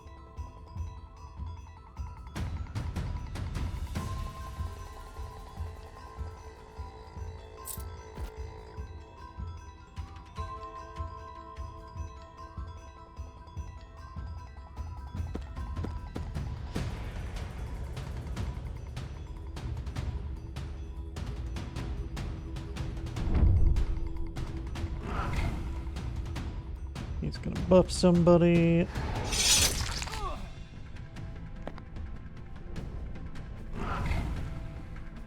He is as well. Fortunately not somebody that's attacking this turn. So this is the only attack we're gonna take. Pretty sure it's not gonna do 18.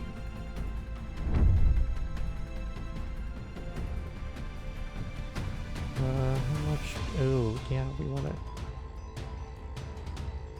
get his shield up, and then I can have him AoE these two guys.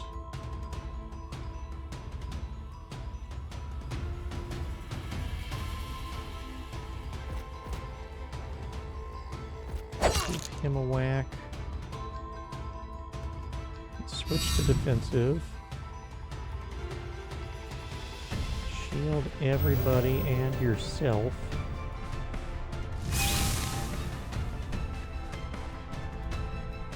Now doing 19, which is more than enough.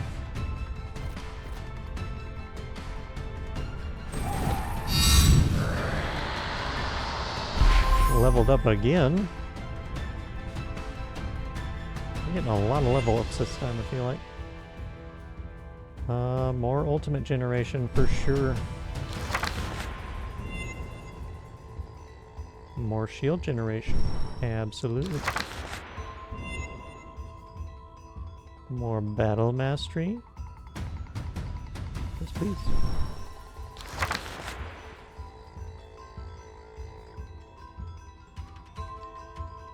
And we can do battle meditation. We'll refresh all of his cooldowns, although it's really only going to help for Brace and Inspiring Presence. We're definitely not going to be able to use again. Yeah, maybe we just keep the AP. Or no, we're going to get the AP back. That's fine. Alright, you are ready for your big whammy. 17 to 22. Let's put vulnerable on him first.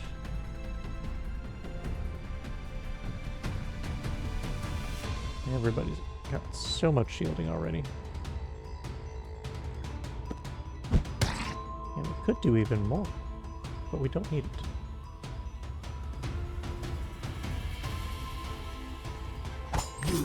Got him.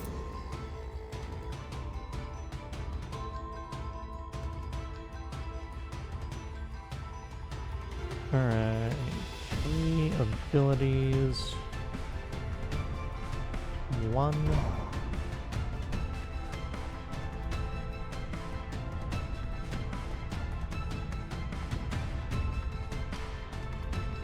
2.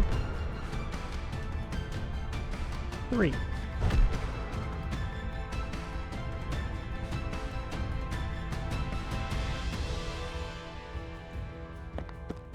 See if we can hide behind the wall here.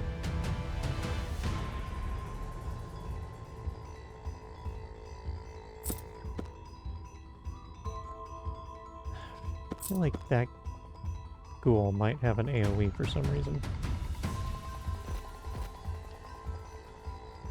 So just in case.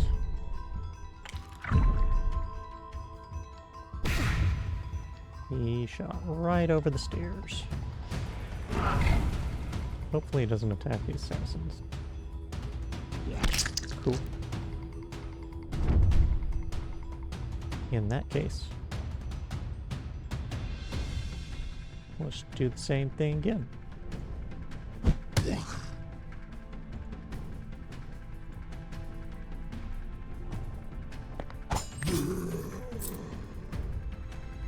Don't fix it if it ain't broke.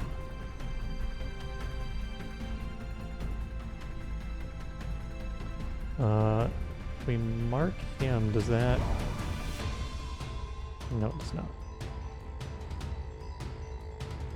Well, use that, and that'll get us Killing Spree. Which also makes us ready for double damage. Unfortunately, we don't have stealth, but alas.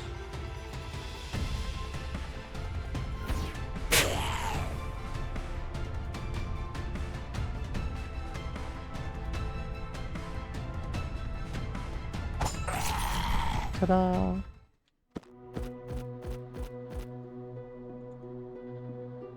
That Shiv is doing serious damage. Glad we leveled it up. Alright, I don't think there's anything left around here. I did not know that the battle spaces could get this big.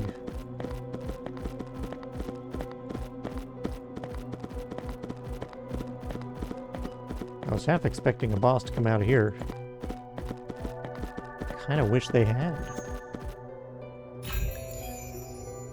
I think we got a lot of XP out of here. Holy Ward. When gaining a debuff, below 50% health, heal for 4. I don't plan to be below 50% health, but we'll have some... Throw it on somebody if we have room. Increase damage dealt by 2 to burned enemies. That's really nice, except we don't have any burn. Baited roll. Have I seen this? I don't think I have. At tier 4, it's a 1-2. All allies gain 1 of the following, plus 3 damage for the rest of the turn, 2 AP regeneration next turn, or 35 ultimate charge. Reduce the cooldown of 2 abilities by 1. Dang, dude. That's really good. Holy crap. Extra 2 AP for the whole team, or 3 damage for the whole team? 35 ultimate charge for the whole team? Like... And that's all in addition. Is this reduce the cooldown of 2 abilities by 1 for the entire team as well?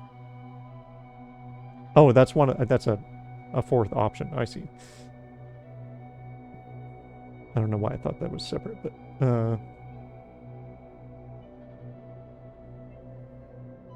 yeah, that's awesome. At tier 1, 1 damage, 1 AP, 20 ultimate charge, or 1 cooldown. Obviously not as good, but not bad. Unfortunately, the first upgrade just reduces the cooldown by 1, which is pretty trash. Tier 3 is where it gets good.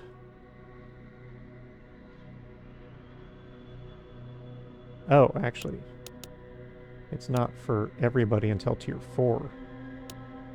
Oh.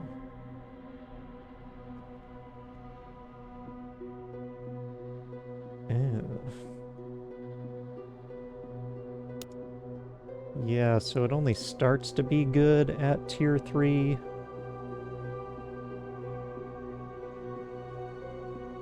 Because until then, it's not even a net AP gain. So that one is just bad, because it just means you lose 1 AP this turn to get 1 next turn.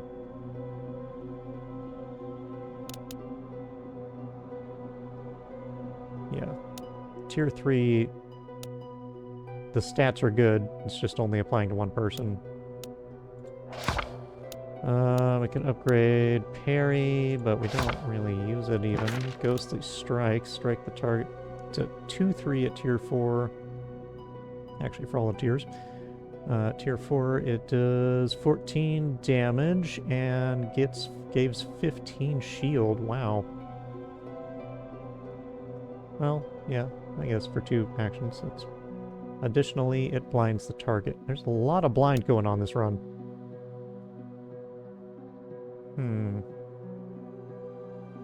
I mean, we have so much action points, maybe another attack would be good. Because I kind of doubt we're going to end up getting this to tier 3.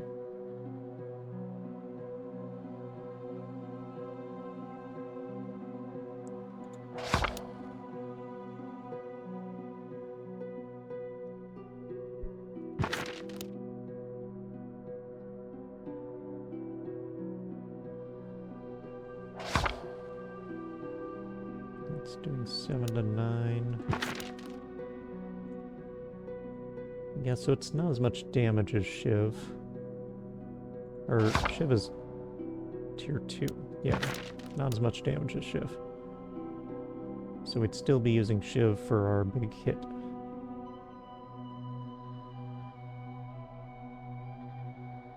But we do sometimes have a stealth, and we need to take another action before we get our double damage, so we could use Ghostly Strike for that. I don't know. I mean, if we had time to get to tier 4, I'd definitely take Fated Roll for sure.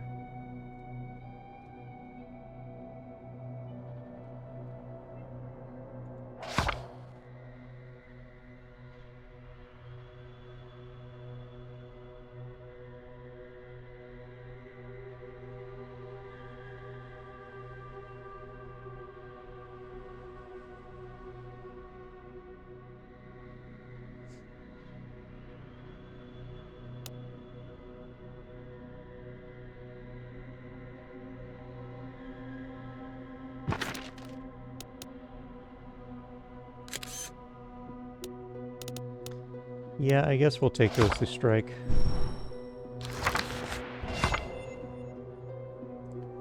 Oh. So we got Tiger Strike, 1-2, ferociously, 9 damage, and bleed as an AoE is very good for one action. And apply additional bleed to each enemy equal to the number of vulnerable stacks on them. It's a lot of bleed. But what's even better is Flurry. 2-2, 4 hits for 4 to 5 damage with vulnerability. That becomes absolutely insane. It's one of the best abilities in the game, easily. Blade Storm, 2-2/all around you for 14. And bleed, and heal 4 for each enemy hit. It's a nice healing ability. Not a terrible AoE. Or taunt for 1-2. Taunt 2 enemies, gain 10 shield and 5 thorns. Yeah, that's really good.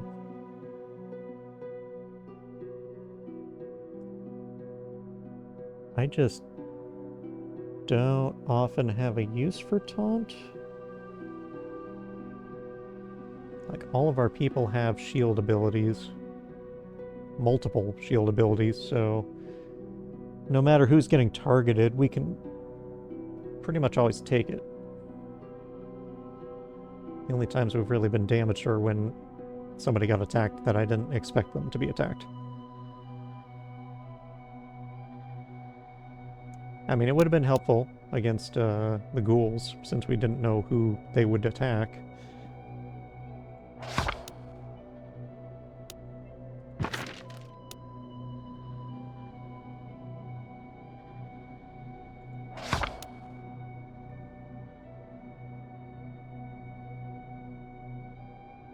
And it would mean I could just stack the monk's shield onto him, and he could just force them to attack him. I don't know. I feel like maybe Blade Storm. Or we could just make Strike better. Another 2 damage.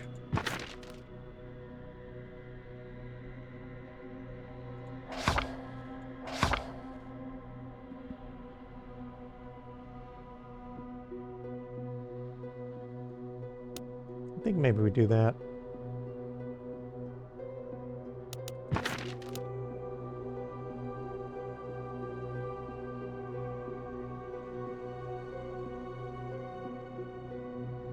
I mean, the healing is nice.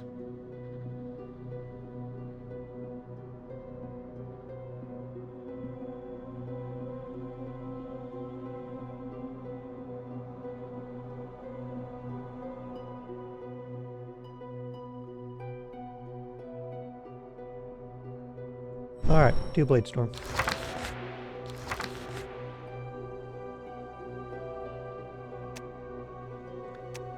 We doing it. So let's get the healing on the monk.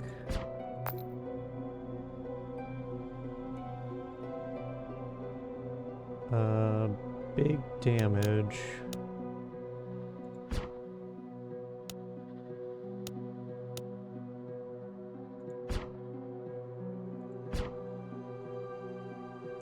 I mean, you got Dark Omen and the double damage on the Titanic Crush. That would be pretty sweet.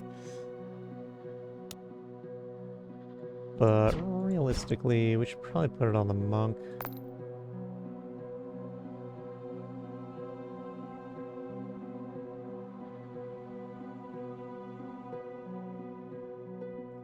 Who inflicts lots of debuffs? Oh, right. Has that been working? I haven't been paying attention. I think it has. Because I'm pretty sure her Spirit Punch has been applying 2 vulnerable.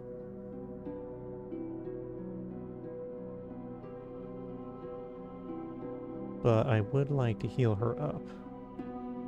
And the knight can heal himself now.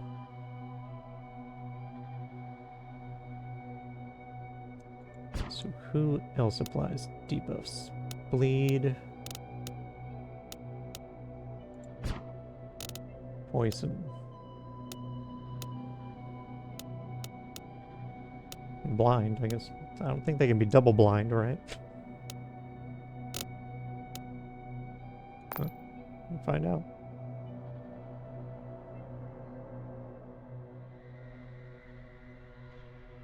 Getting a debuff heal for 4, but only if you're below 50%, yeah.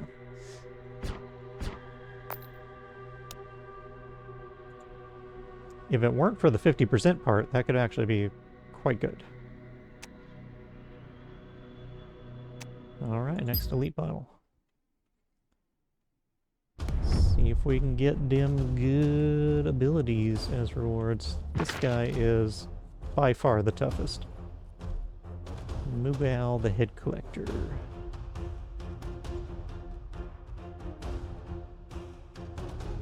Got to see if we could rearrange these.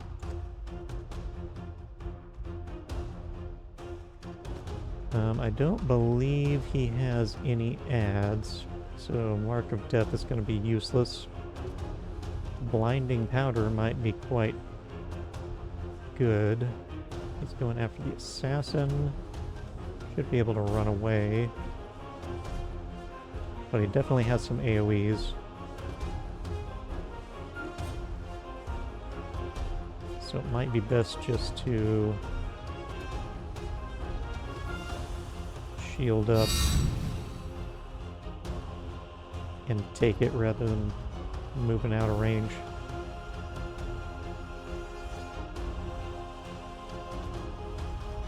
Why don't we have her shield first?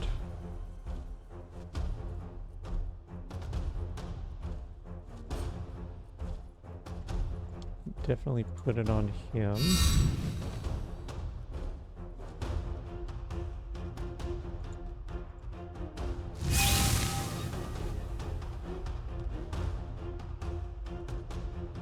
Get your punch on him. Wait, he has receiving damage, increases damage by 1 next turn. Yeah.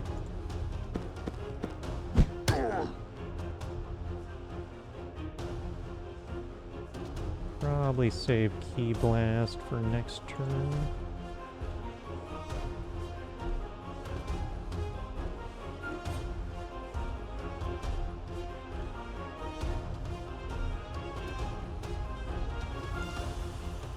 Yeah, we'll have more AP next turn.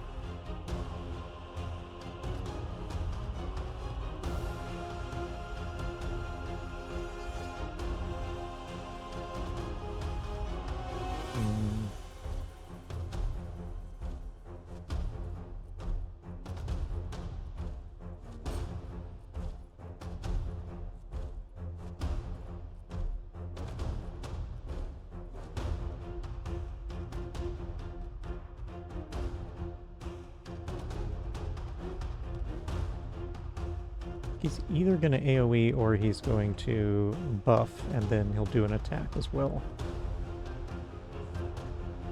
Would be good to get some poison going on him, though. You know what? Go ahead and keep blasting.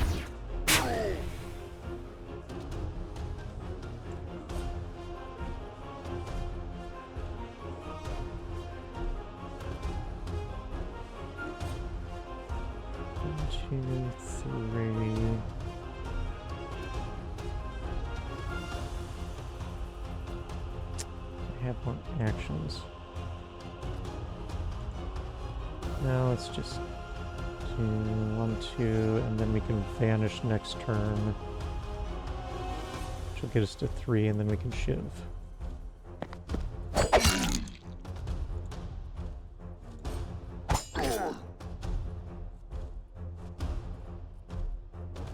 Alright, let's move the assassin away.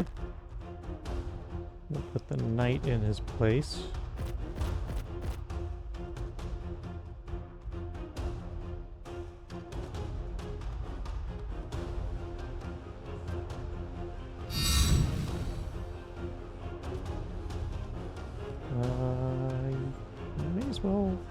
get as much healing in as we can, I guess.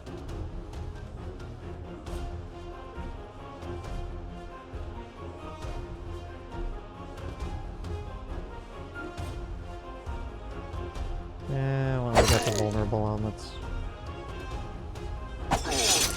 get some hits in. Alright, he now has +6 damage because of how many times we've hit him.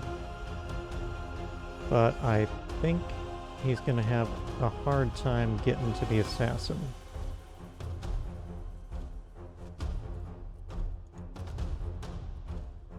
I hope.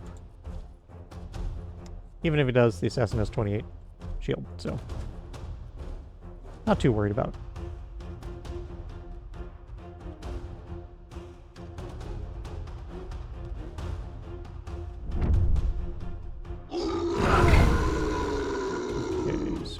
Did buff himself, and he almost made it to the assassin, or maybe he did and just didn't have enough actions.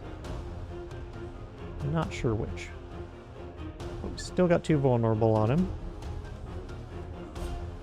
He is still focused on the assassin. So let's get more vulnerable on him.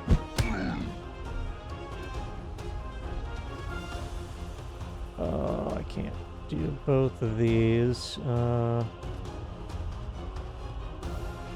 Yeah, I guess go ahead and do the flurry. Because he hasn't yet put the buff on himself that makes us bleed when we attack him. Which is what I'm really worried about.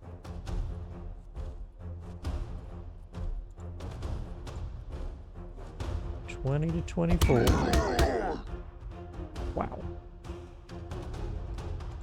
So now we can put even more vulnerable on.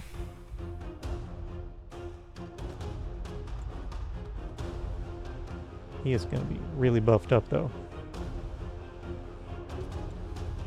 Alright, so we vanish. Do our big shiv.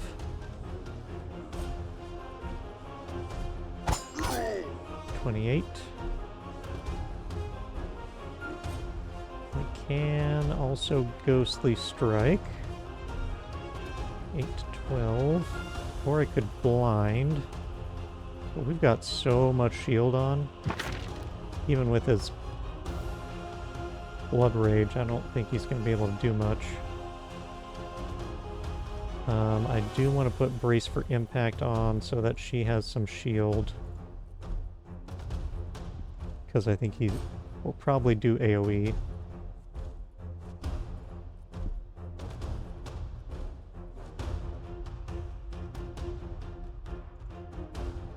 But we'll get a Blade Storm in for the heal.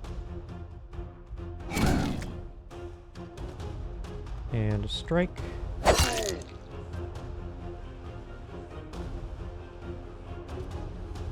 Then we'll switch to defensive stance, do a brace for impact, and do our ultimate.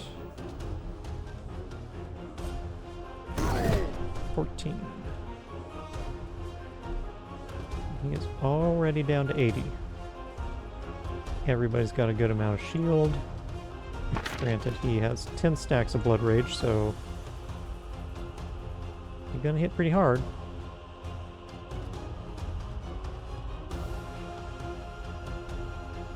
Probably parry or blind. Or disengage. Which is a lot more shielding. No, we got 44 shield, dude.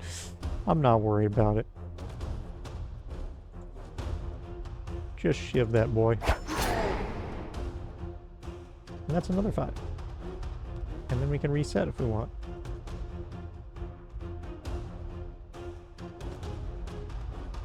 I'll save that for next turn since we are out of AP.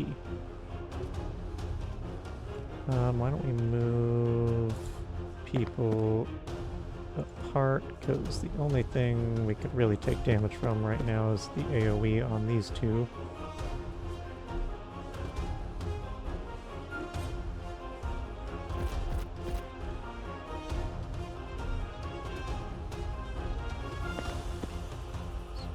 go.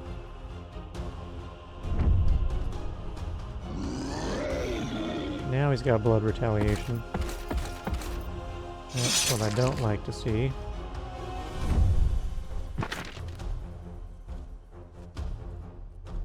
Two damage, and so he's got 2 thorns, and attackers get bleed. Bleed is a problem.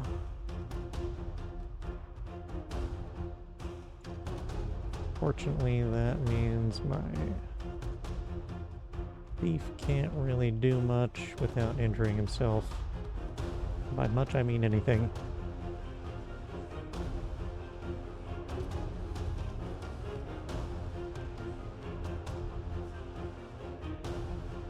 Why don't you put guard on yourself? Switch over.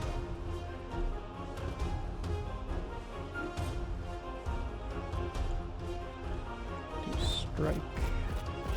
Now we got bleed, and that lasts. Oh, it already dealt damage, I guess.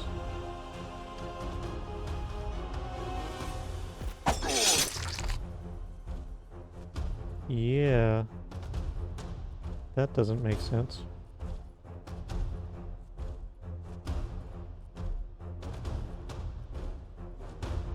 Why would it be dealing the damage immediately?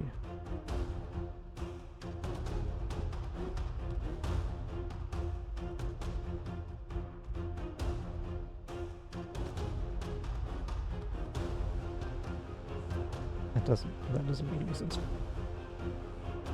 Should be like you attack, then you get 1 bleed, and then your next action you take the bleed damage, but it seems to be you attack, you get the bleed before your attack even lands, and then the attack that gave you the bleed also triggers the bleed. I don't like it. Oh, he's going after the knight. Well, it's a good thing we shielded.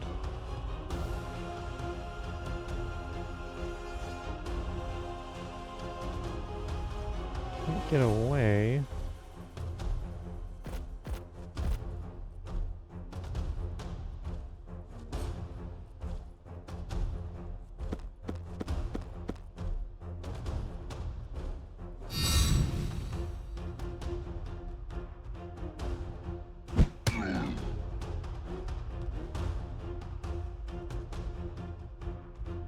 Do we go for the kill this turn and just eat the bleed damage? Probably yes.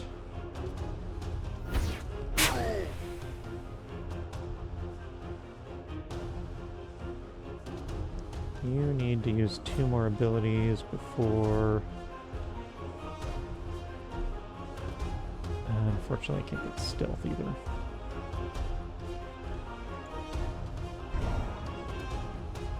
You're kidding me. That applies bleed? Jesus.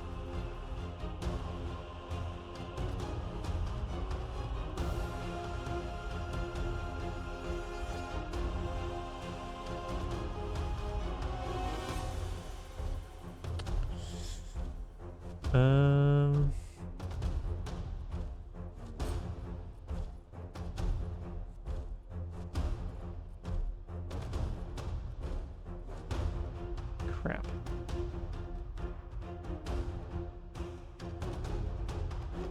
Alright, go ahead. Shiv him for the big damage. Reset.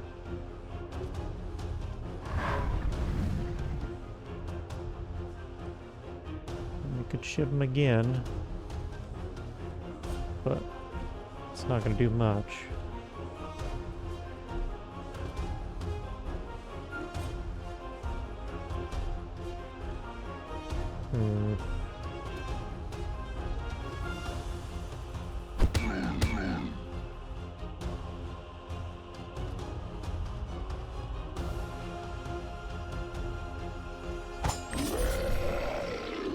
Well, it took some damage, but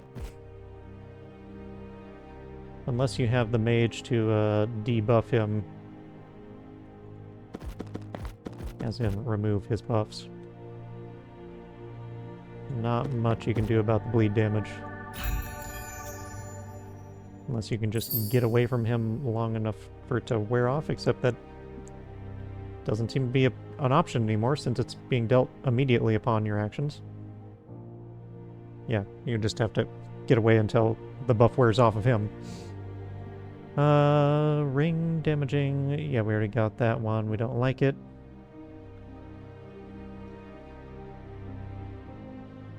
Hellfire ring when attacking a burned enemy. Dude, what is with all the burn stuff this run? I don't have burn. Stop giving me this stuff. That sucks. What did we get? We finally got Ruthlessness. I kind of wish I hadn't taken Ghostly Strike now. Taste of Death. 4/3.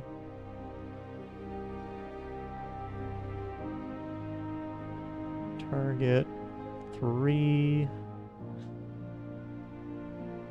4 damage and 6 poison and 3 vulnerable each. Yeah, that's wild.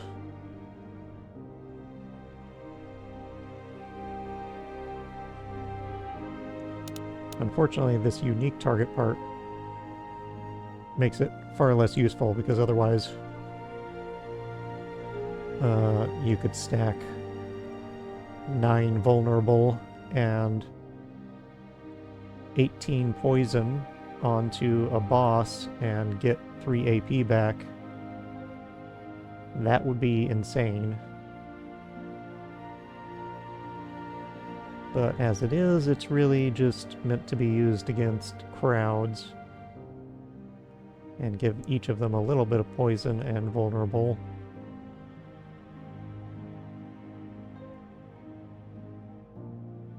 Yeah, I mean, it's good. It's good against multiple enemies. Except the range is only 6. But yeah, if ultimately it's for 1 AP, you can to each of 3 targets deal 4 damage, 6 poison, and 3 vulnerable. It's really good.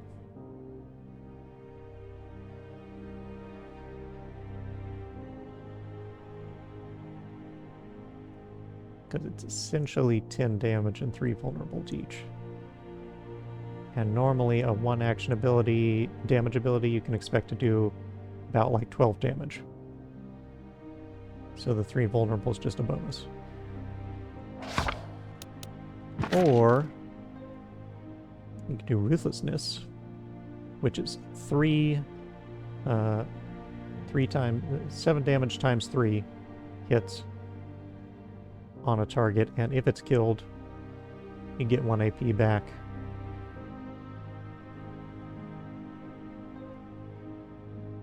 And reduce the cooldown by 1. So you can use it every turn if you kill with it.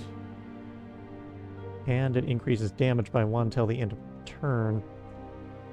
So obviously combos well with vulnerability and damage increases, since it's a triple hit. Definitely a good way to sink some action points. And great for focusing a target like a boss. Gonna take that.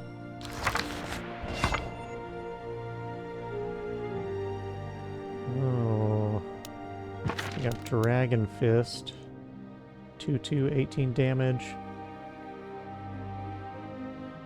And it makes an AoE Nova around the target, dealing 8 damage. Generate 8 charge for each hit.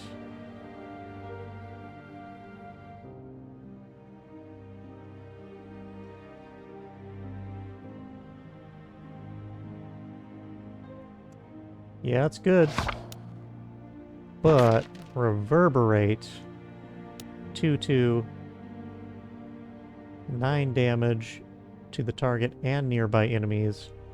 So a 9 damage AoE and an additional shockwave each time the ability has been used this encounter. That makes it insane. And each shockwave grants 8 shield and 2 ultimate charge, so you're dealing 9 damage, gaining 8 shield and 2 ultimate charge, and you get another iteration of all of that for each time you've used it. Crazy. Now down here... yeah... I'm still gonna take it. Because it ramps up over time, and those abilities are really powerful. So we can upgrade our strike, do shield quake, 11.5 damage to nearby enemies and slow them, and gain 6 shield for each enemy hit for 2-3.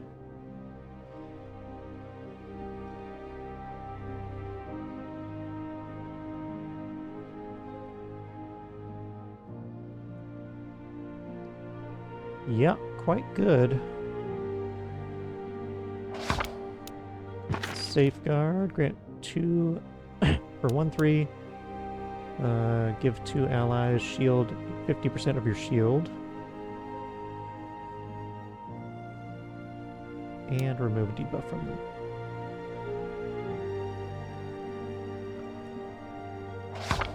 Can be very good in combination with the monk passive. She can just stack it onto him, and then he can give half of that to everybody else without losing any of his own shield. Especially when combined with his guard.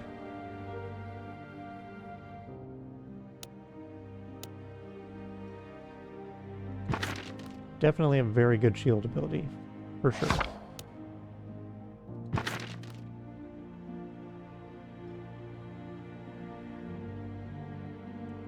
It does already have 1 AoE.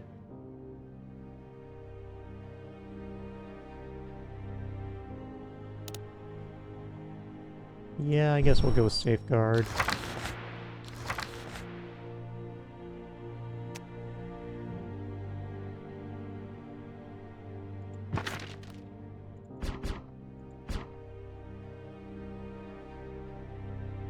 Definitely need to heal her up. Alright, let's hit up the merchant. Got a few things to sell.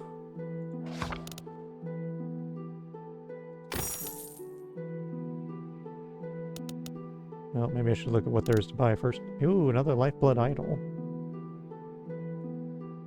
Wouldn't hate it, but... oh, also... can I unequip stuff?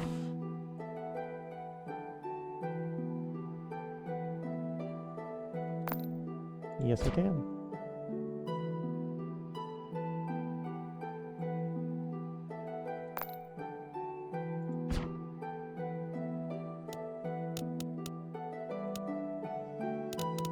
Okay, so we could put that on somebody. Fortitude.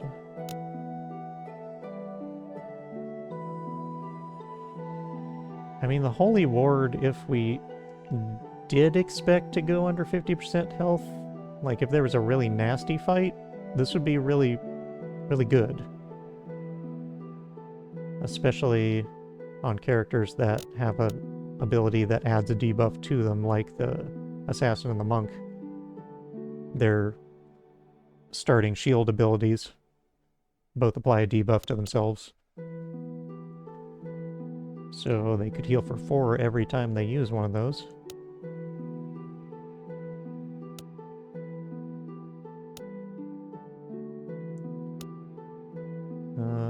+1 damage when a debuff is dispelled or expires on the wielder. So, same situation there.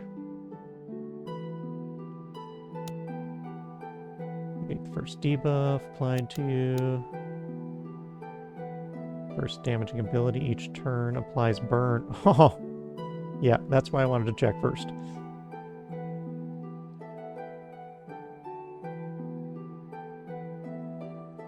Yeah, so we could get burn through this. Heal 3 whenever a debuff on the wielder is expired or wow, they're giving us a lot of these debuff ones. Debuff and burn is definitely the theme.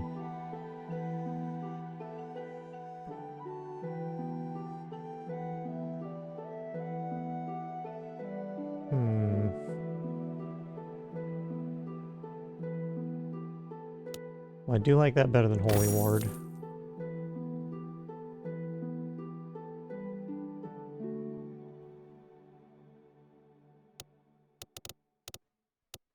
There's nothing that works with Shattered, so we can get rid of that. Nothing comboing with Bleed.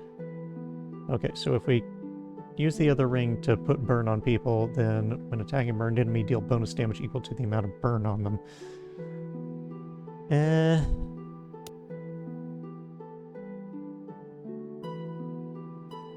I mean, if the ability applying the burn were like the monk's quad strike, then that would apply 4 burn.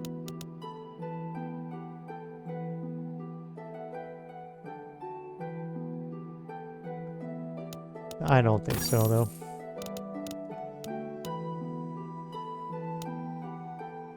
Two shield generation, all shield applied to the wearer, split equally among all party members.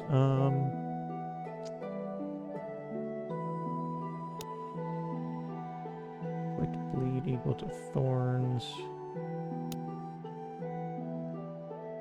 Ultimate reduces cooldown of all other abilities by 1. That would be really crazy on the monk. Holy crap. Because she uses her ultimate all the time, since it only takes 35% charge. That said, she doesn't have a lot of high cooldown, but she does have Flurry. She does have Flurry.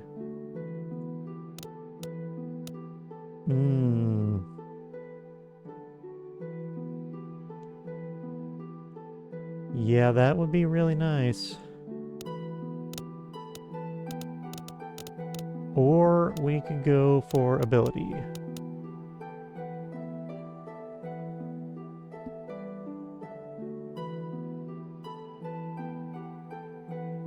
Well, as nice as the item would be, I think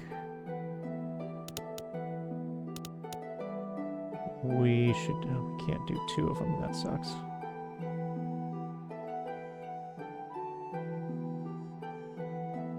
We're 4 gold short. Wait, no, what am I saying? 330, so we're 24 gold short. Is there something I could sell for 24 gold?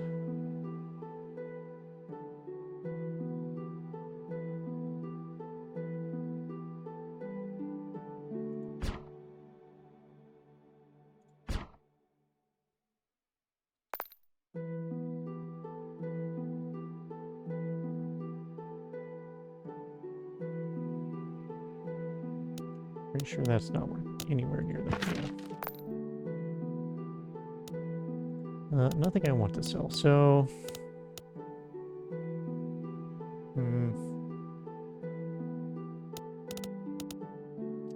We just go for an epic. Sure, why not?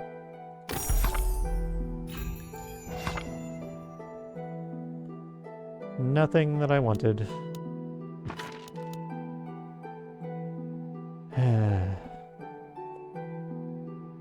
So evasion, dodge next 3 attacks, causing them to miss and deal no damage is crazy good.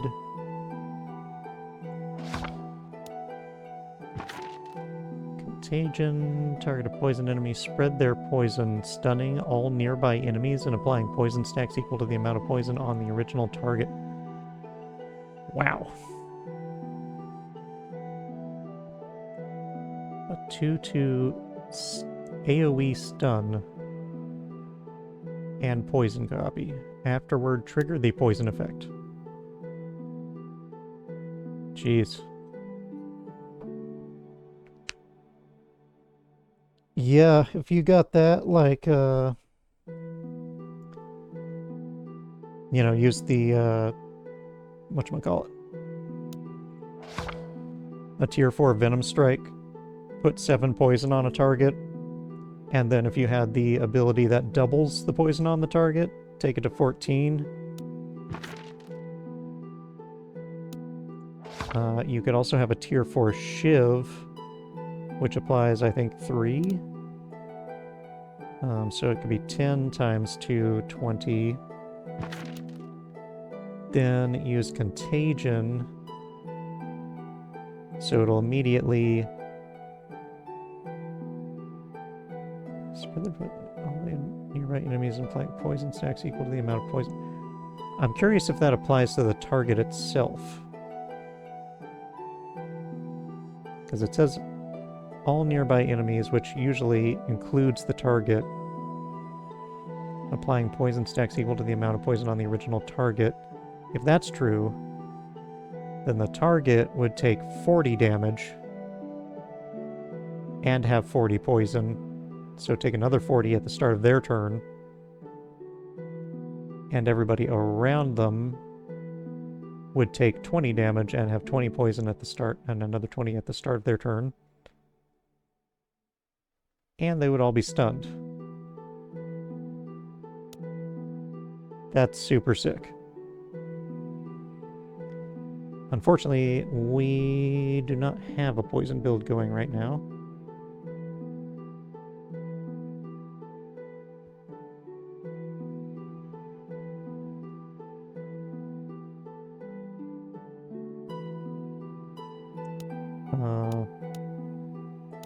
There's no difference between tier 1 and tier 2.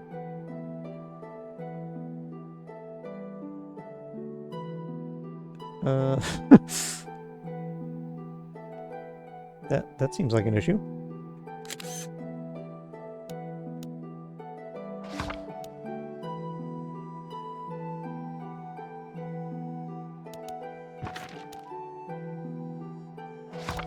I mean, evasion is probably the best.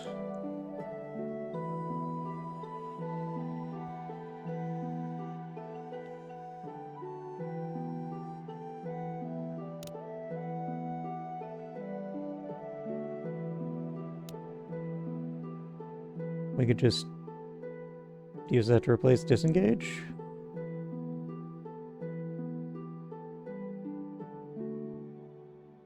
Honestly, probably blinding powder. Or parry. Not parry. For sure parry.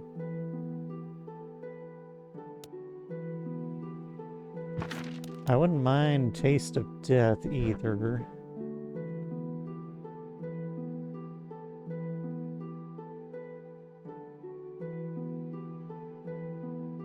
But the upfront cost is so high.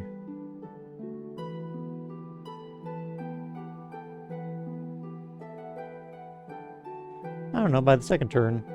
I mean, even on the first turn, you could have that much. But definitely by the second turn because of our Knight's AP ability.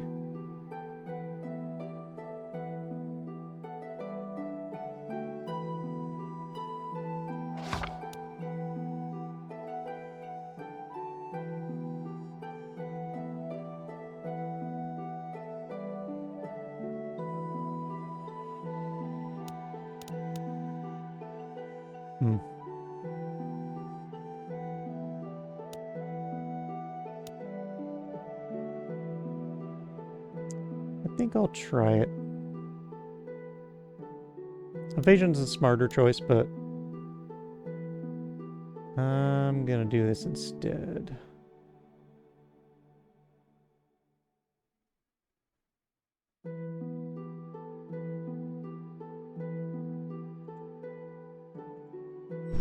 Going all aggro, baby.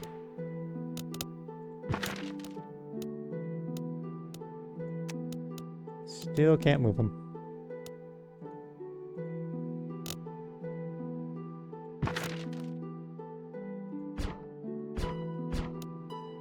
So be it.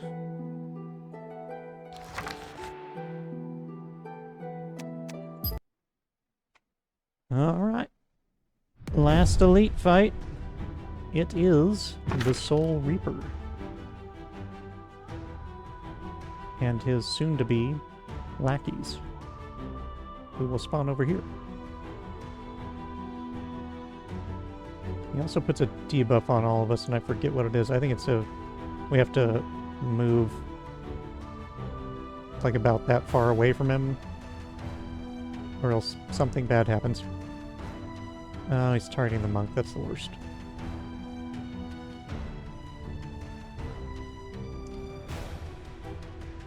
Well...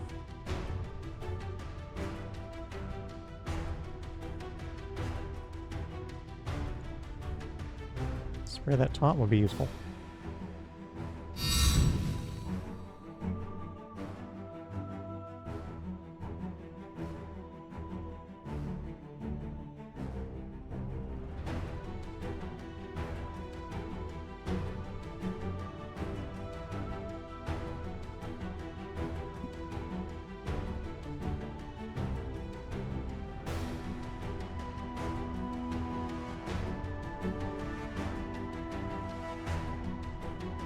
I think he's only going to attack once. So I'm going to go ahead and hit him with this for the vulnerable. Why did that only apply once? Because I swapped out for the Lifeblood Idol. Dang it.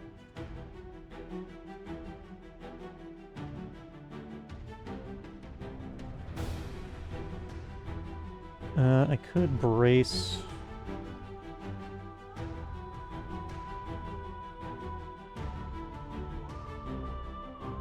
Oh, she also has Dark Omen. I keep forgetting that.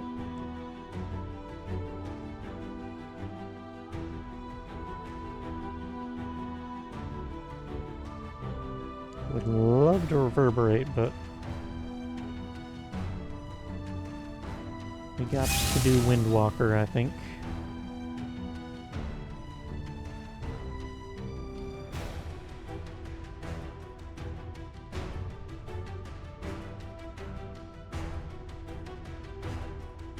I think I'm going to go ahead and... well, no, we should save our AoEs for these guys. Alright.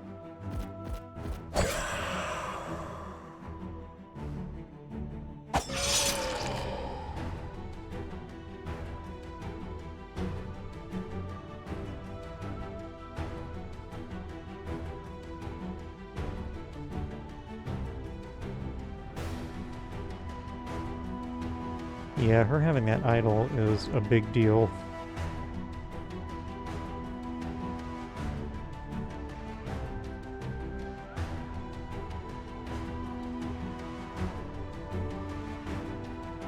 You can get a good bit of poison on him.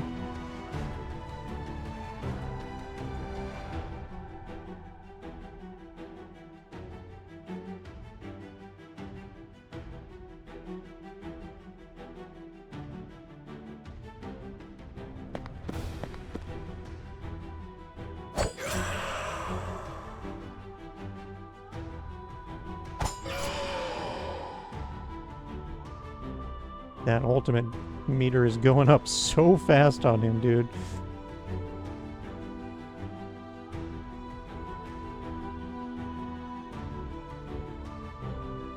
Who is she shielding? Yep. That's not ideal. Should be going on the rogue because the rogue retains 50% of the shield that he gets. Alright, so one more ability, which could be a Mark of Death, and then he can shiv. Or it could be a Vanish. Although I probably want him to do Taste of Death next turn. That would work too.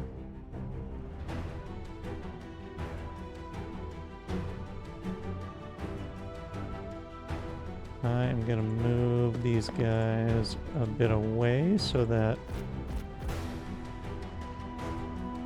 they might be able to immediately break the debuff he's going to try and put on us.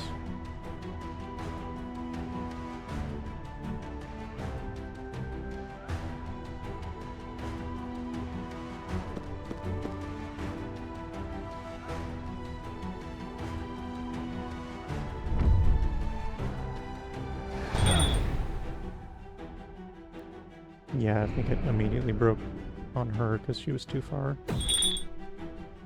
And he did not end up attacking at all, apparently. So now we got exploding skeletons and a cleric, who has put 5 shield onto that skeleton. Boss is going after the knight. Oh, he also put slow on them. That sucks.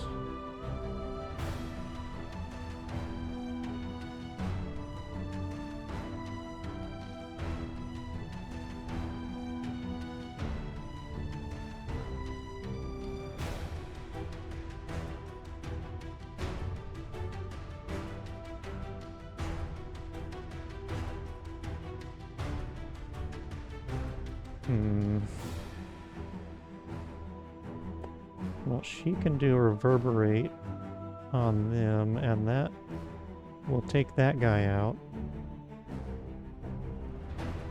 But not the shielded one. That guy's only got 4. Huh. Oh, that sucks, dude.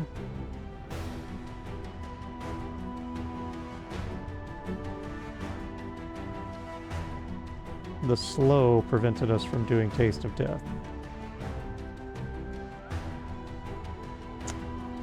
Balls.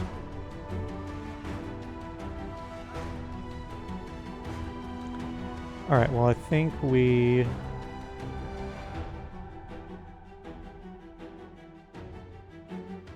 Wow. 12 to 20? Why is she doing so much damage? Ah...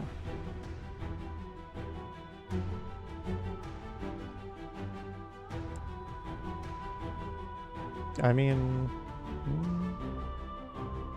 then this does 16 to 24. It would take them out.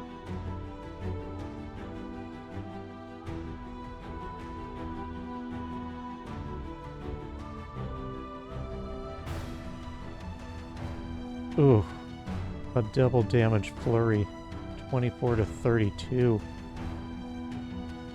That's so tempting.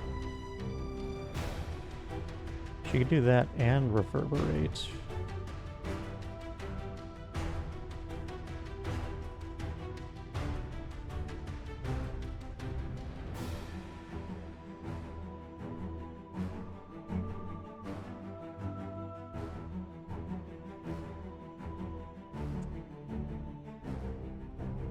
Or we could do a spirit punch, reverberate, and a double kick. I think we're going to do that to get the extra vulnerability. Do a key blast. Get even more vulnerable on him. Let's see. 2 more and then we get double again.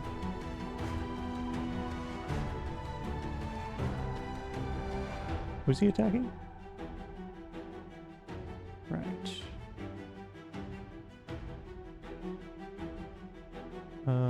We could do...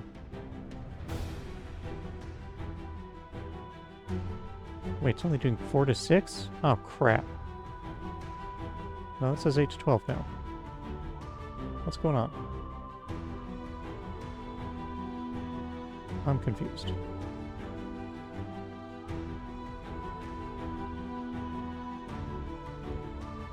I'm very confused.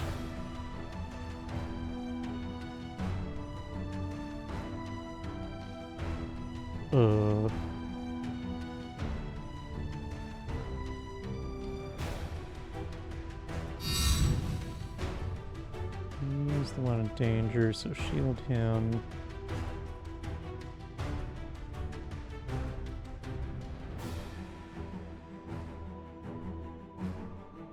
This is weird.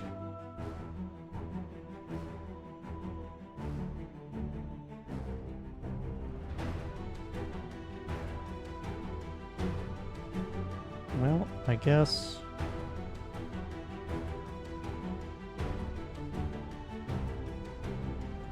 I'm double kick this guy. Then reverberate.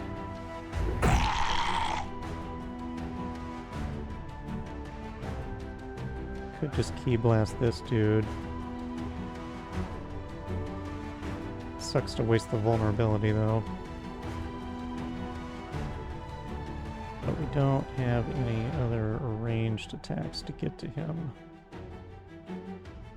So I guess we gotta do it.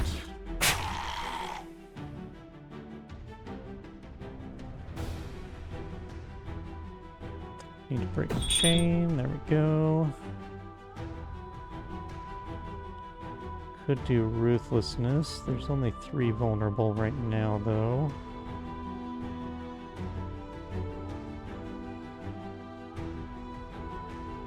Also, we need one more ability cast.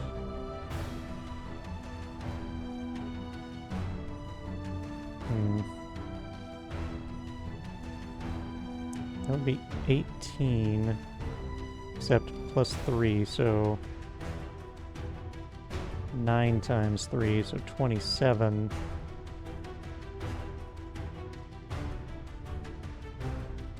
Or we can vanish. God, why did I not use Mark of Death? Ah, I screwed that up so bad. I could have done Mark of Death on one of these guys and then been in stealth and then used Ruthlessness. That would have been so much better. But I didn't. So 8 plus 3, 11 times 1.5. Yeah. It's definitely better to do Ruthlessness.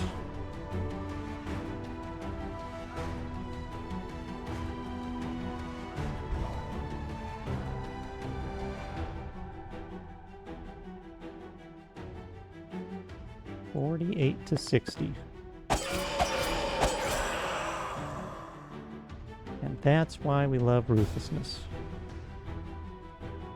Now granted, I marked him, so we're not going to be able to change the marked target, which sucks, but...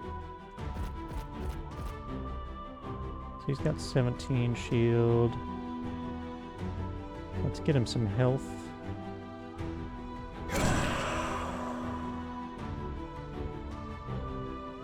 And go ahead and do a hit. 15. Well, if we switch, do a guard. 22. Victory! Alright. That took, what, 2 turns? Pretty good. 10% chance to inflict poison on damage. Yep, I'll take that. We hit so many times. Casting ability has 10% chance to generate double ultimate charge. Yep. Especially since she has the item that triggers on ultimate use. Gain 2 shield, increased by your shield generation at the start of each turn. That's quite a lot. Because he's got +4, so that's 6 shield at the start of each turn. Or we can get 1 more shield generation, which I also love. Or 5 shield when switching to defensive stance.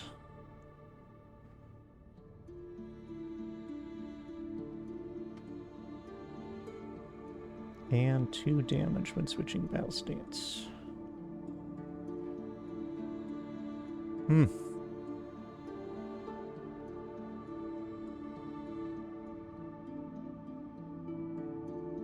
all very good. I love all three of these.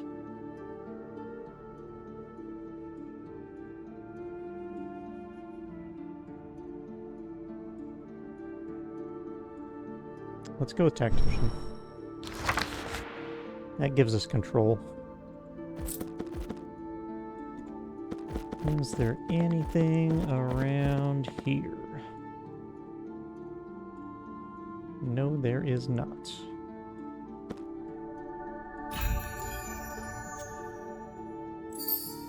Reversal. Trinket. No health was lost after being attacked by an ability. Increase your damage modifier by 1? Ooh. That's clearly an assassin ability right there.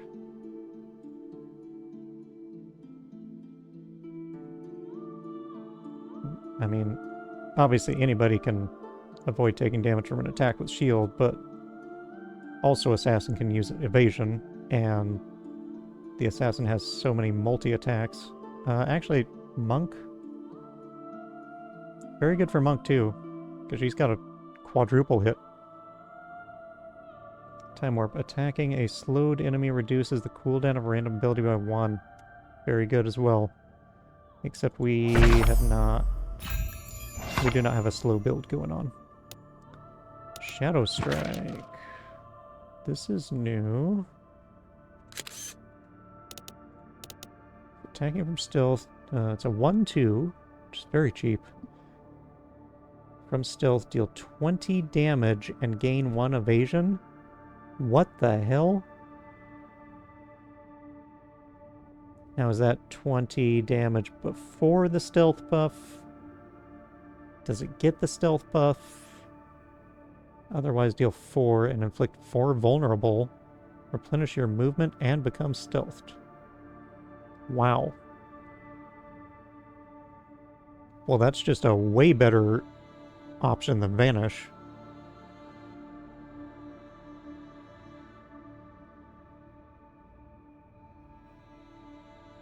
Damn.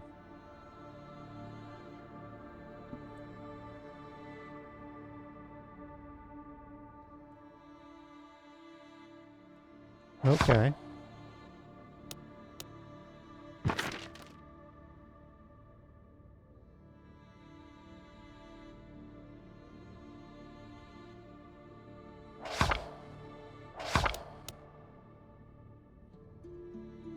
Shiv tier 3.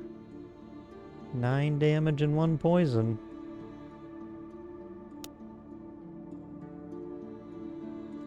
But at least from stealth, even tier 1 of Shadow Strike should do almost as much damage.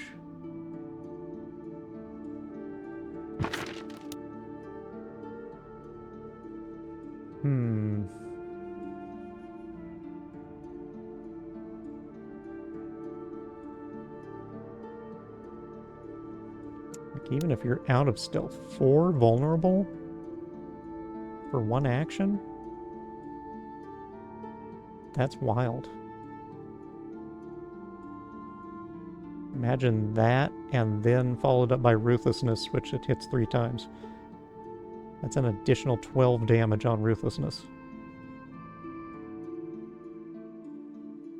And if you've got the double damage from Omen when you use Ruthlessness, that's an additional 24 damage on Ruthlessness. And if you're also stealthed when you use Ruthlessness, yeah.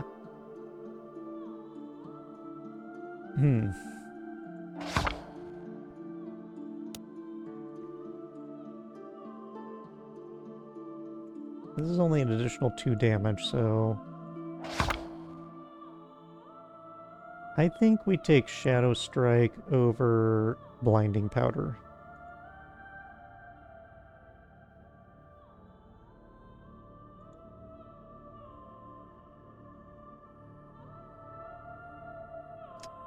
Could even do it over Disengage or Vanish.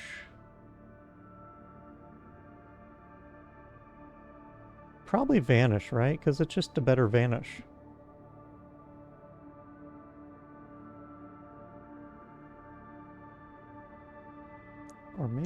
Ghostly Strike? I hardly use Ghostly Strike.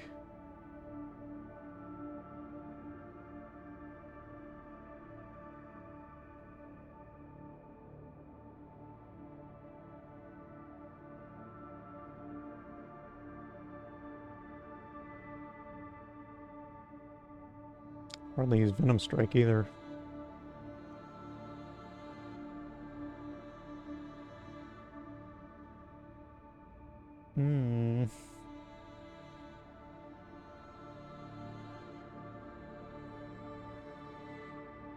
I think we replace Banish.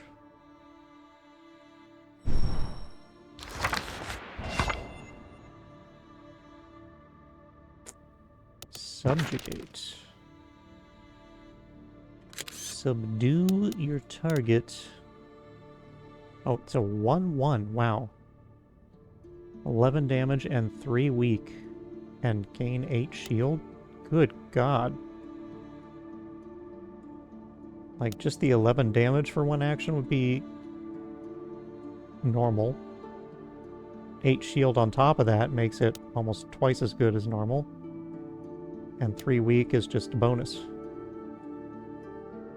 A bonus bonus. That's crazy strong. Exploding kick. Kick your target, causing a fiery explosion, dealing 16, about 17.5 damage, and inflicting 3 burn and blind to the target and nearby enemies.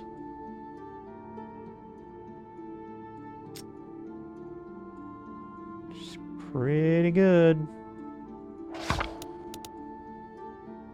I think subjugate, though.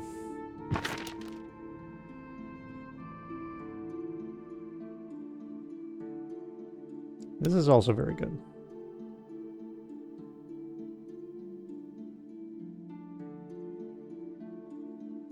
This is more offensive since it generates ultimate charge instead of shield.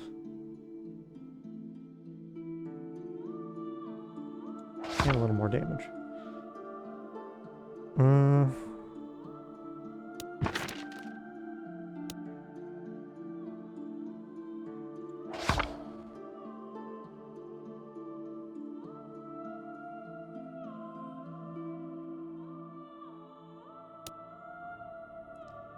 Which one's better at tier 1? We got 5 damage for 1 versus 10 damage for 2.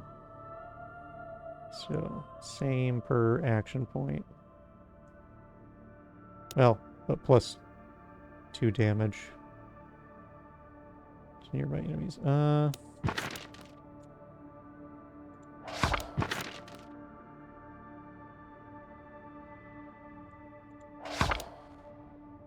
I guess we'll go Dragon Fist.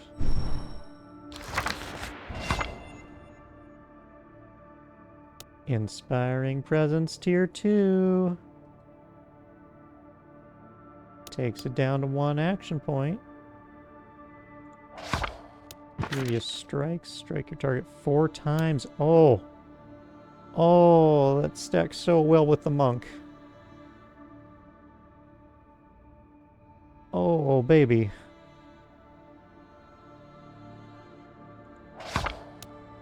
How do I resist?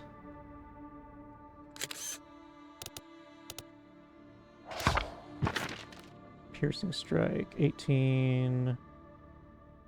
Bypassing all shield on the target and inflict 3 bleed. It's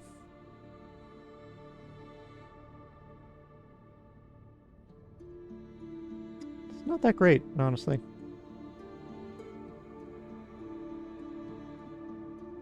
I mean, yeah, against a target that had a bunch of shield and, you know, 16 or less life, and you could just ignore all the shield and kill them. Obviously there it would be really good, but there's not a lot of shielded enemies.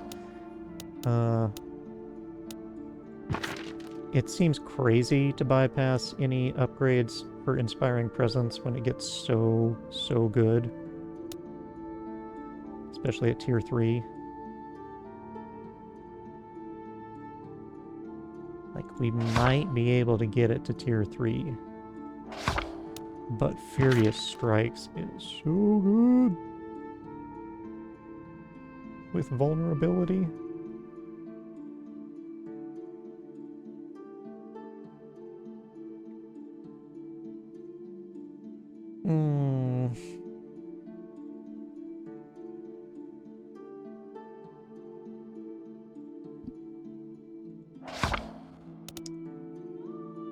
I think we gotta go with the Inspiring Presence, though.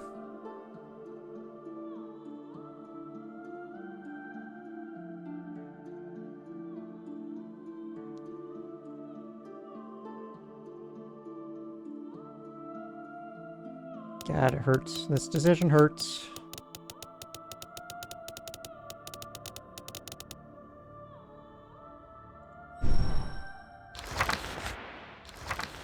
It hurts.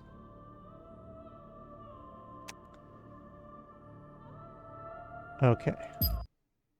Upgrade site. I do not recall. Can we... Does it cost 1 for Inspiring Presence? It doesn't. Even... Not remotely, no. Safeguard costs 1.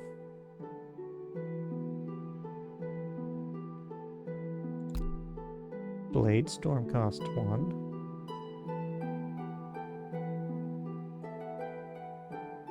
Wait.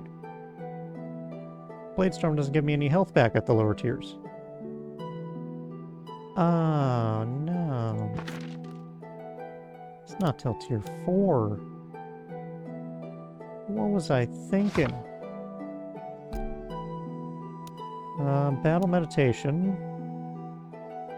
Yeah. That would make it a net positive on AP. That's probably our best option. Brace for Impact is also good. Lacerate, yeah. Guard is very good.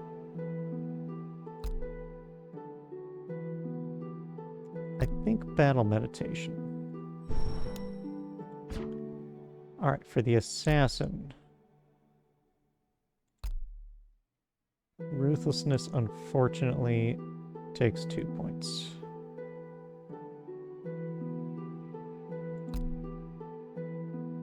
Ghostly Strike is a decent upgrade. Taste of Death.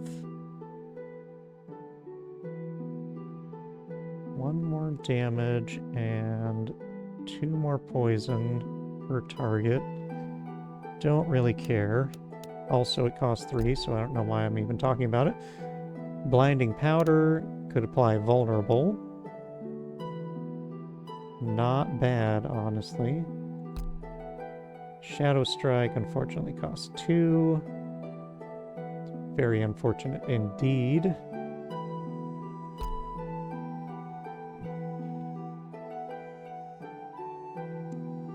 Disengage could get 1 stack of evasion at the cost of 1 week. Which is pretty good. Venom Strike, just 2 more poison. Shiv.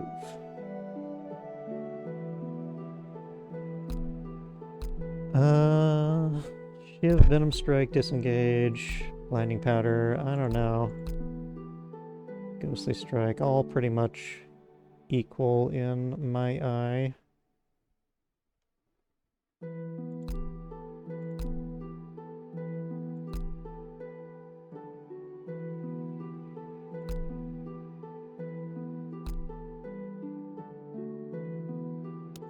Let's just go with Shiv.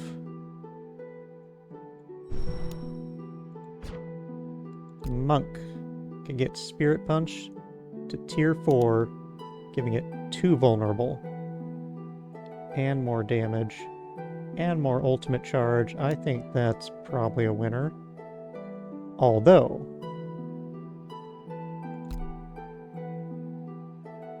we could also do Double Kick, which gives more ultimate charge. Turtle Shell, no good. Windwalker. Definitely good.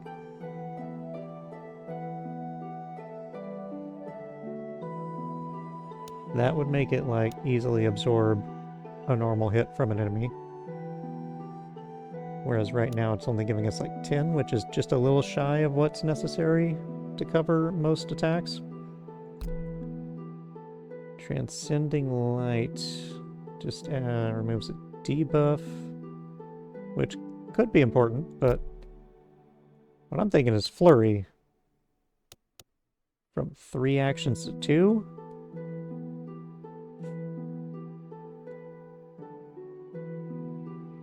That's pretty good. Reverberate adds 4 shield onto it. Dragon Fist, just 2 more damage and 2 more AoE damage. Key Blast I would happily do if we could afford it. I mean, if it only costs 1 token, rather. Yeah, I'm thinking probably Spirit Punch, actually, so that you can stack up vulnerable faster. Alright. Well, sadly, another run where we did not get Adrenaline, we did not get Premeditation.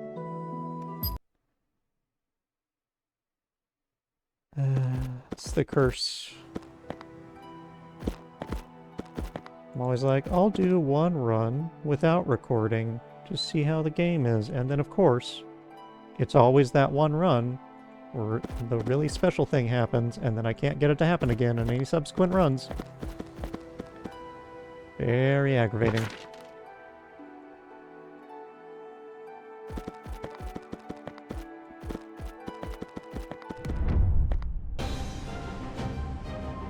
Alright.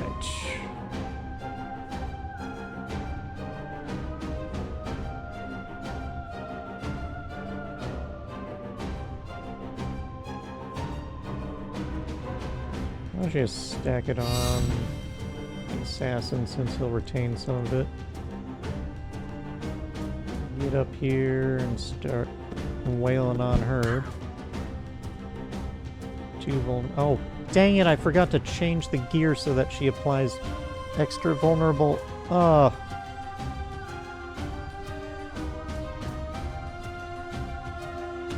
Well, that sucks. I want to start buffing up our Reverberate.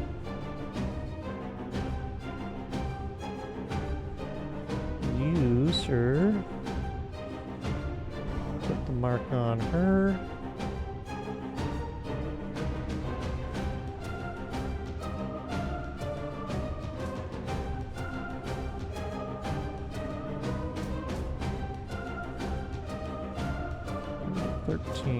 Could kill.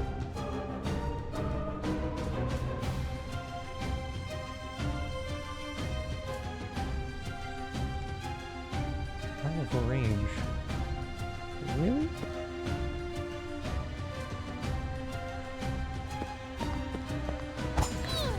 Oh, so close. But it did poison. So she's dead. And we will be stealthed. But we need 1 more ability to get double damage.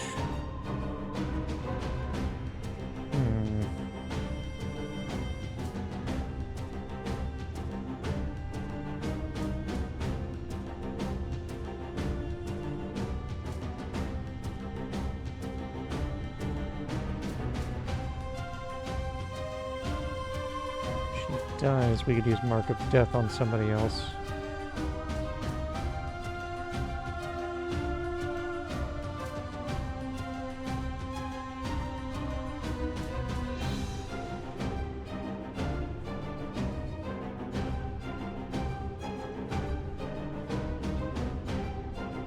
Oh, forgot. Always inspiring presence, baby. Always. Also, battle meditation. But first,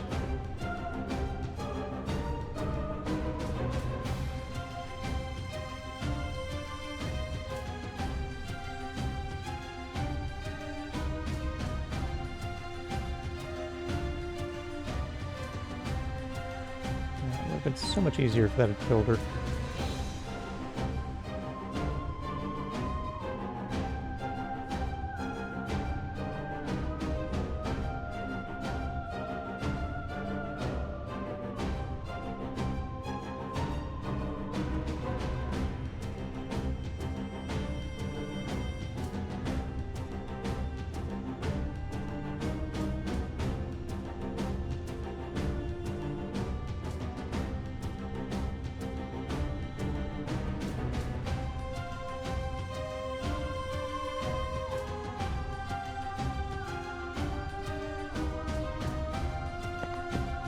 Down here.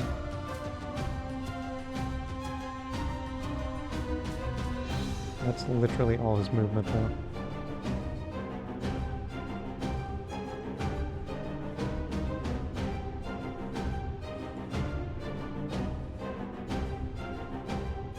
Oh, he can't get past. Well, that sucks. That actually sucks a lot.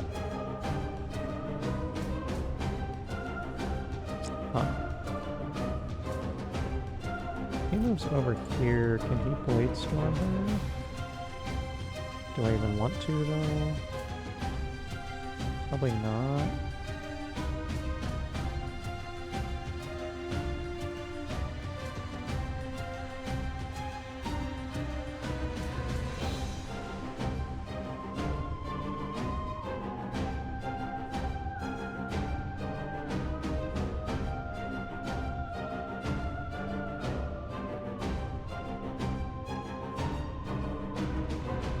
Afraid of his grenade, but I don't think he's going to do it this turn.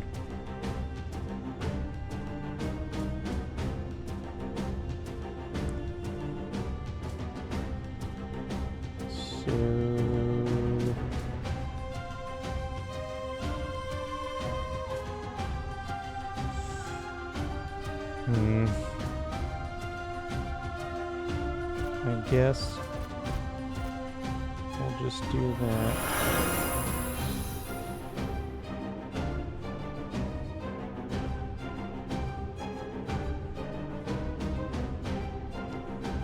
Let her die.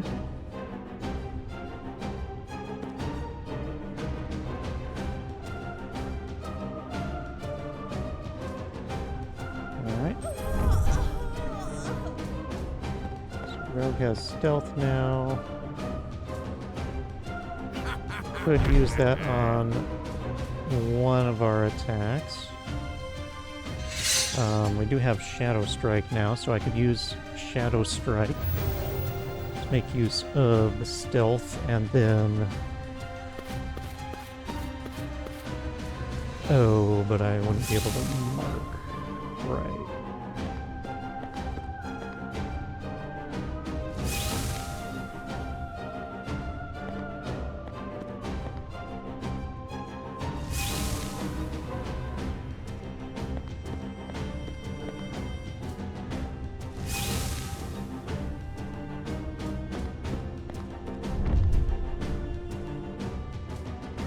We got a mess of webs here. He is going for the knight. That works fine for me.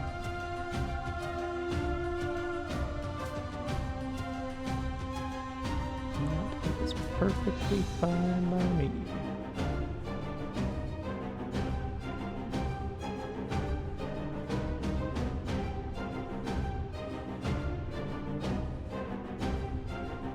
Basically, focus down this guy. Move the assassin back. And move the knight back to here at the end of his turn. And nobody's going to be in range of us. Well, the archer maybe. Probably not if I move the monk back that far.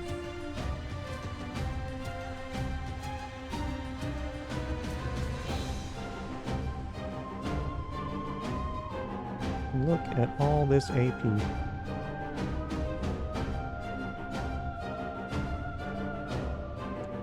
Beautiful, beautiful AP.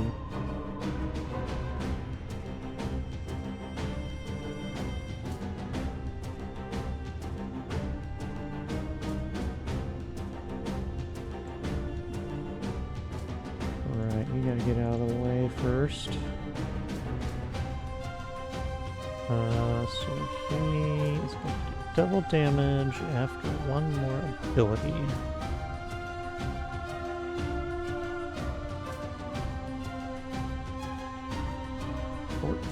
Damage.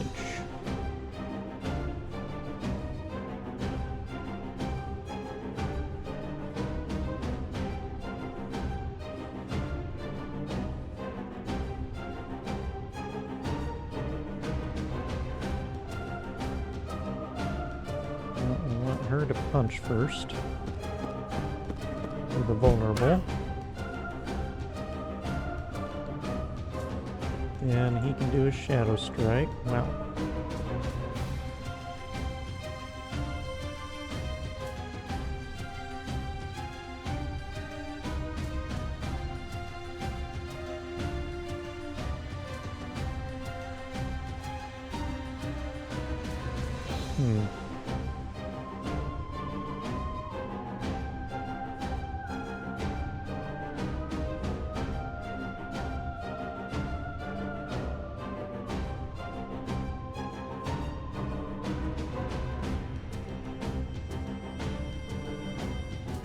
Yeah, I guess we can shiv. Still does more than Shadow Strike, right? 16 to 19. They do the same. Interesting. You sure about that? Apparently. Well, this doesn't have a cooldown, so... Oh, I could also do Taste of Death. I didn't think about that.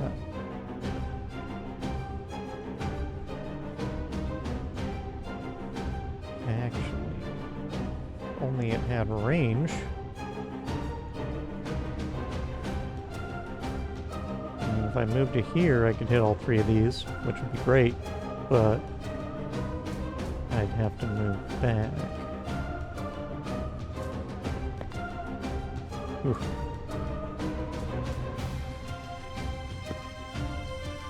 It's probably not worth it.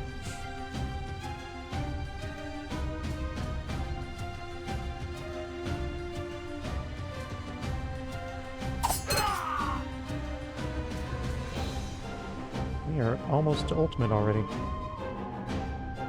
Alright, so they're all poisoned. Wait, where's the vulnerable? Oh, it's still tier 1. It doesn't have it.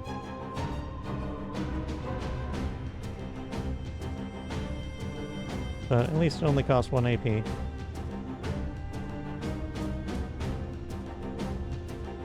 Next attack deals double. Ideally we'd use that on Ruthlessness, 30 to 42 damage. Whew.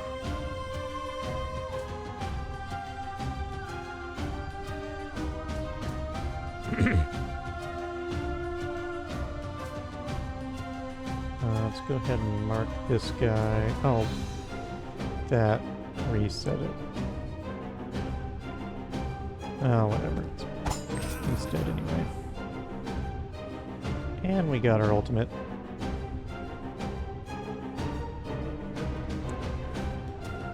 So, could keep going.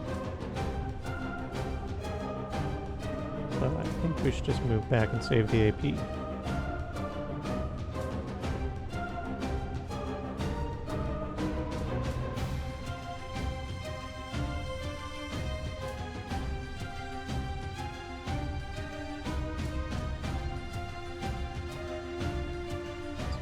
Here and here, and honestly the knight can just sit there, I guess, which is ridiculous because he's got so much AP. Maybe we move him over here, actually. That would make more sense.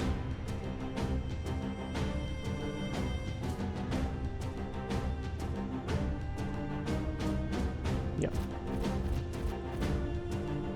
Switch it to aggressive.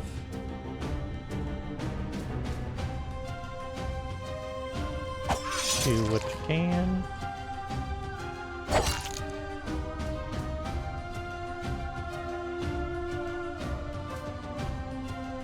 And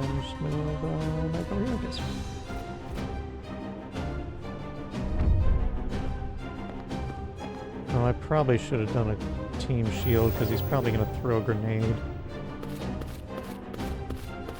Nope. Okay, next turn then.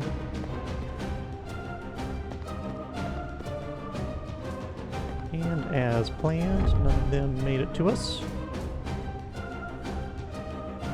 Boss is going for the monk this time. We can easily put her up here and block the stairs. And these guys have nicely grouped up for AoEs. What's he got going on? Sharpened blades, deflection. He has 2 thorns. You have tons of actions, so why don't we have you do a group shield?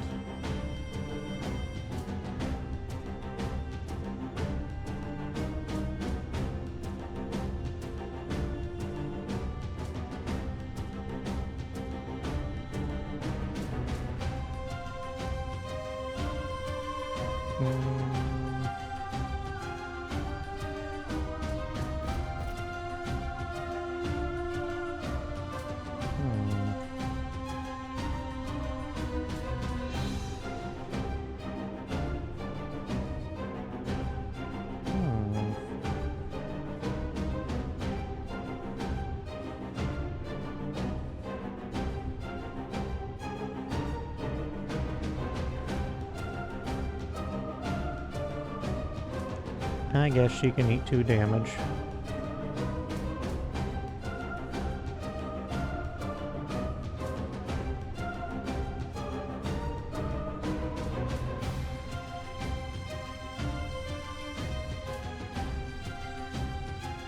Yeah, why don't you come punch this guy? Can reverberate.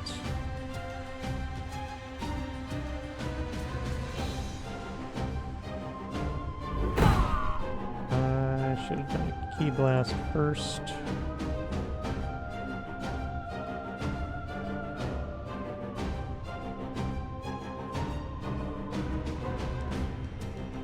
Also, I'm stupid because I was planning for that to shield the knight.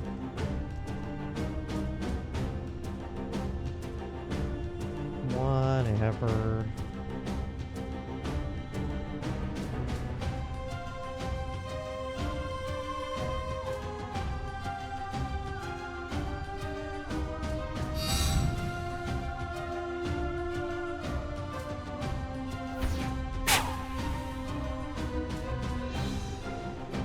Alright, he's got a little bit of shield now, so we can do his Blade Storm. Didn't actually need to waste a fist on that guy. But who doesn't enjoy a good fisting?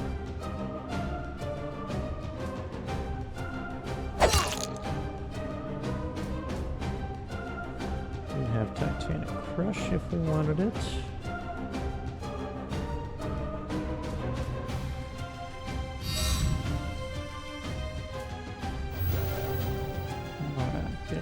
Plenty of shield for everybody.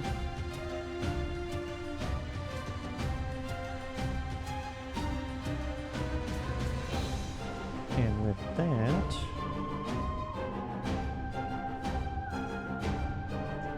Dragon Fist has AoE too. We could Flurry. Oh, damn. Switch that back. Oh, I can't. Well.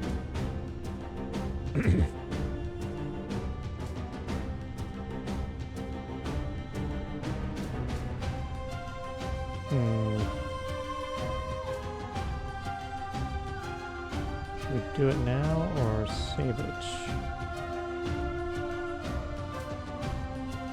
8 to 12? What? Really? Oh, right. We need to do it on Dark Omen. Okay, we save it then.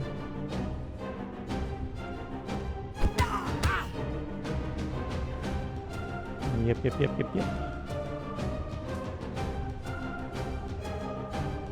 next turn.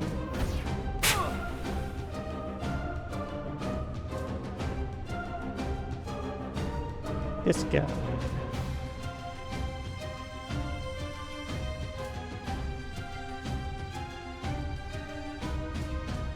Let's do the Shadow Strike.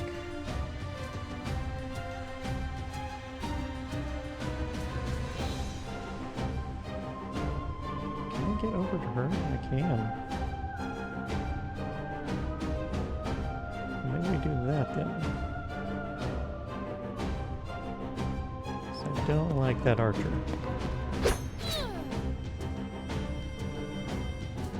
And then we mark her. Now we got double damage. Do the shiv. She's out of here.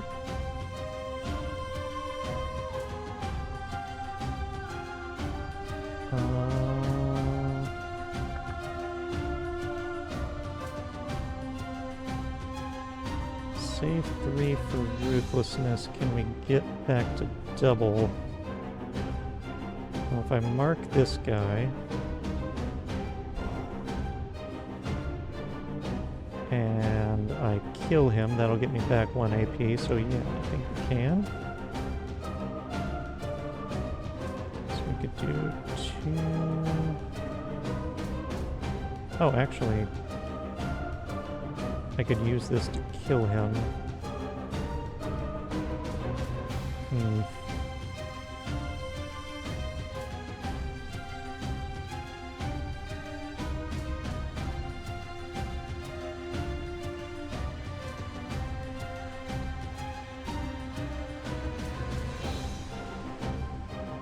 I did Ghostly Strike and Venom Strike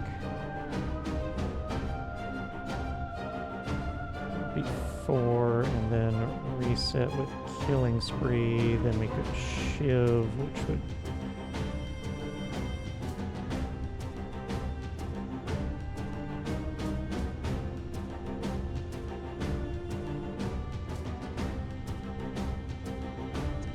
I think we just Ruthlessness and then reset.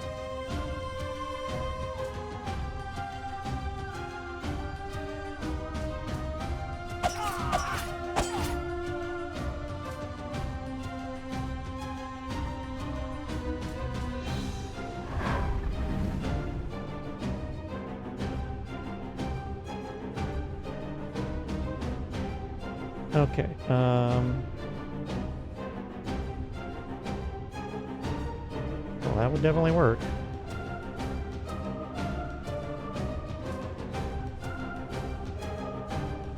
This would be enough too. Yeah, it would be a free attack.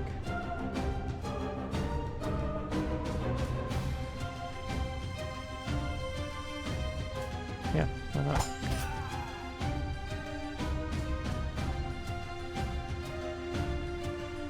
Now I still have Ruthlessness. Got Stealth. So I can do a big attack on him.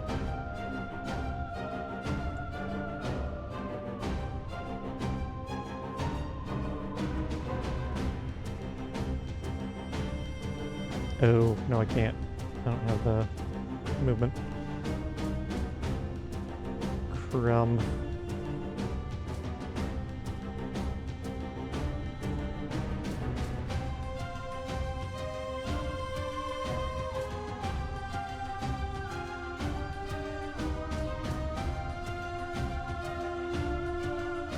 All of a sudden everybody did.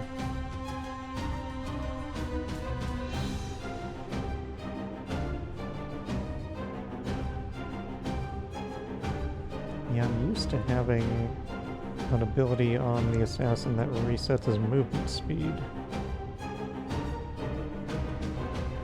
Maybe it was the ultimate tier 2.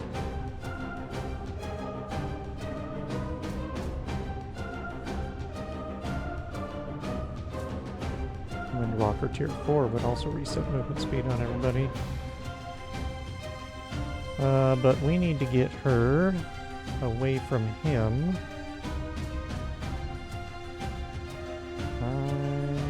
Probably also need to shield her more.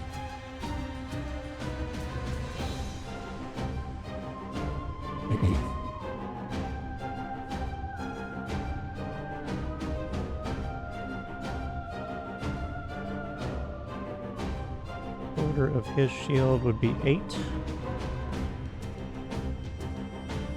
Probably be enough. I think I value his actions more than hers, or her action points more than his, so I'll do that. Oh yeah, 14 because of his shield bonus. So put her up here. Put him in front of the stairs so he can't get past.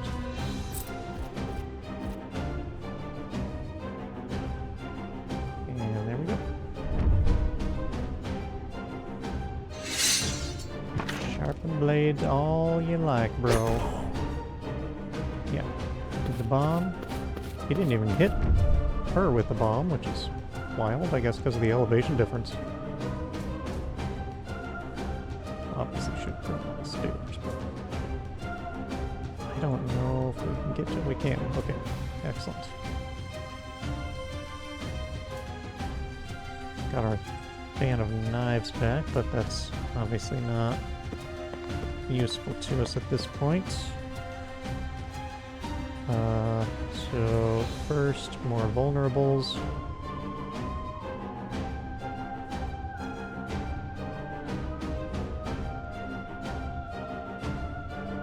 So we'll throw the shield on him. Get him from the stairs, yeah! Get them downward dog punches. And even more. 6 vulnerable. She can do her flurry now. Oh, if she could get one more ability first, that would definitely be ideal. But she can't because she only has 3 action points. Crap.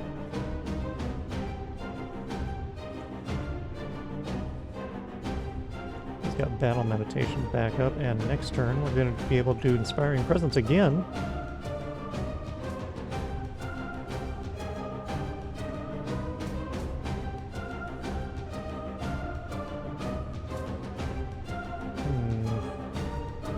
Going to be able to block him this time.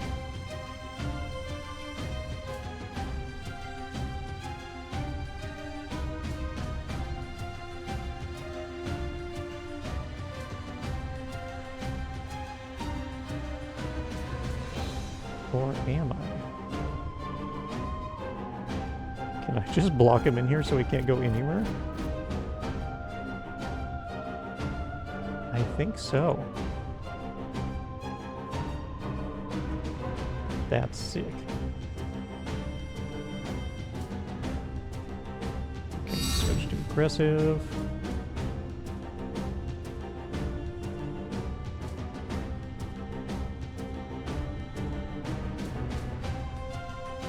Yeah, just lay him in with whatever you got. And then we will Battle Meditation. Now we can do Inspiring Presence immediately.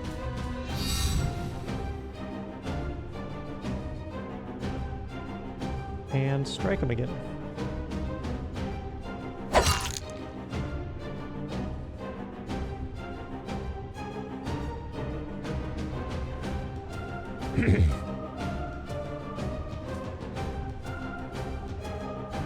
So here, we're going to do a Shadow Strike.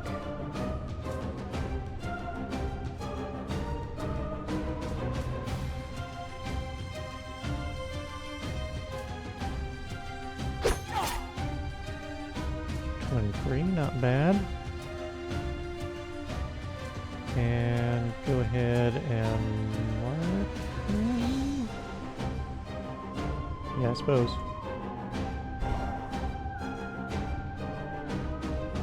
And give him a shiv. Let him know who's boss.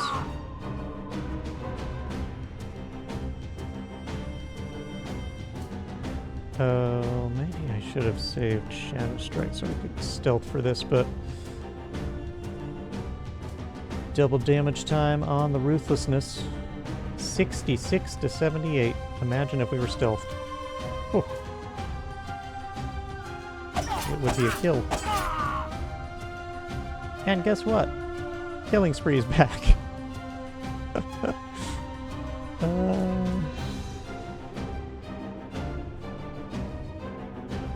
Sure, why not?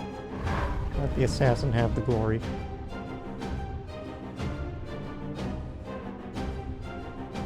Oh. Will it kill? It will. And, perfect. Level 8. It was meant to be. Permanently increased damage dealt by 1. Yes. 2 shield. Increased by your shield duration at the start of turn. 25% chance to gain 1 AP at the start of turn. Oh! Oh! Oh, wow.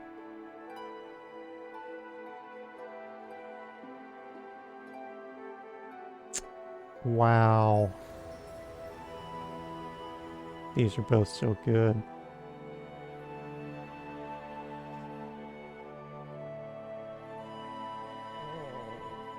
I don't know.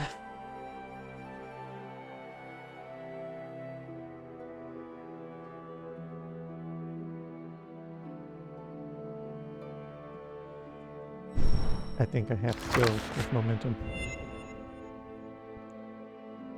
Yep, same for her. AP for everybody. I can't help myself.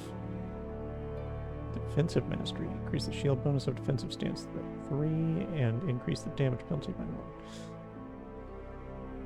Whew. Momentum.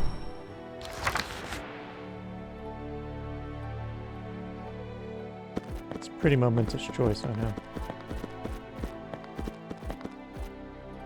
Since this is literally the last fight of the demo. Godless Band, what is it? Oh hey, fun story. Forgot to equip these.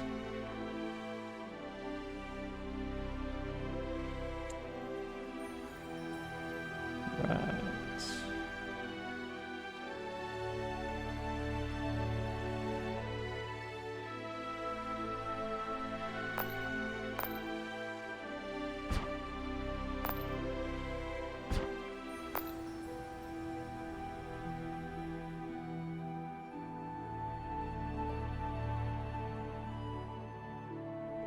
Increase damage by 2, but decrease ultimate generation by 33%. Yeah, I don't think so. Unfortunately, like both of my characters that attack a lot of times, I also very much care about their ultimates. Now, if we'd gotten that triple hit on the knight, I would say yeah.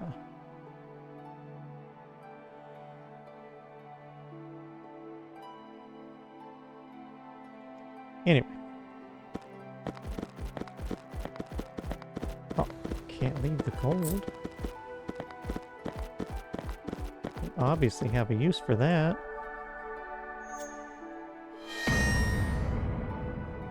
Yeah, I'm really looking forward to this game coming out. But unfortunately, yet another run where we did not get the build we wanted for the assassin. Problem is, the higher level we get, the more abilities we unlock, which makes it even less likely for us to get the abilities that we wanted that were available at the start. Which is always a problem with these games. Another ring slot.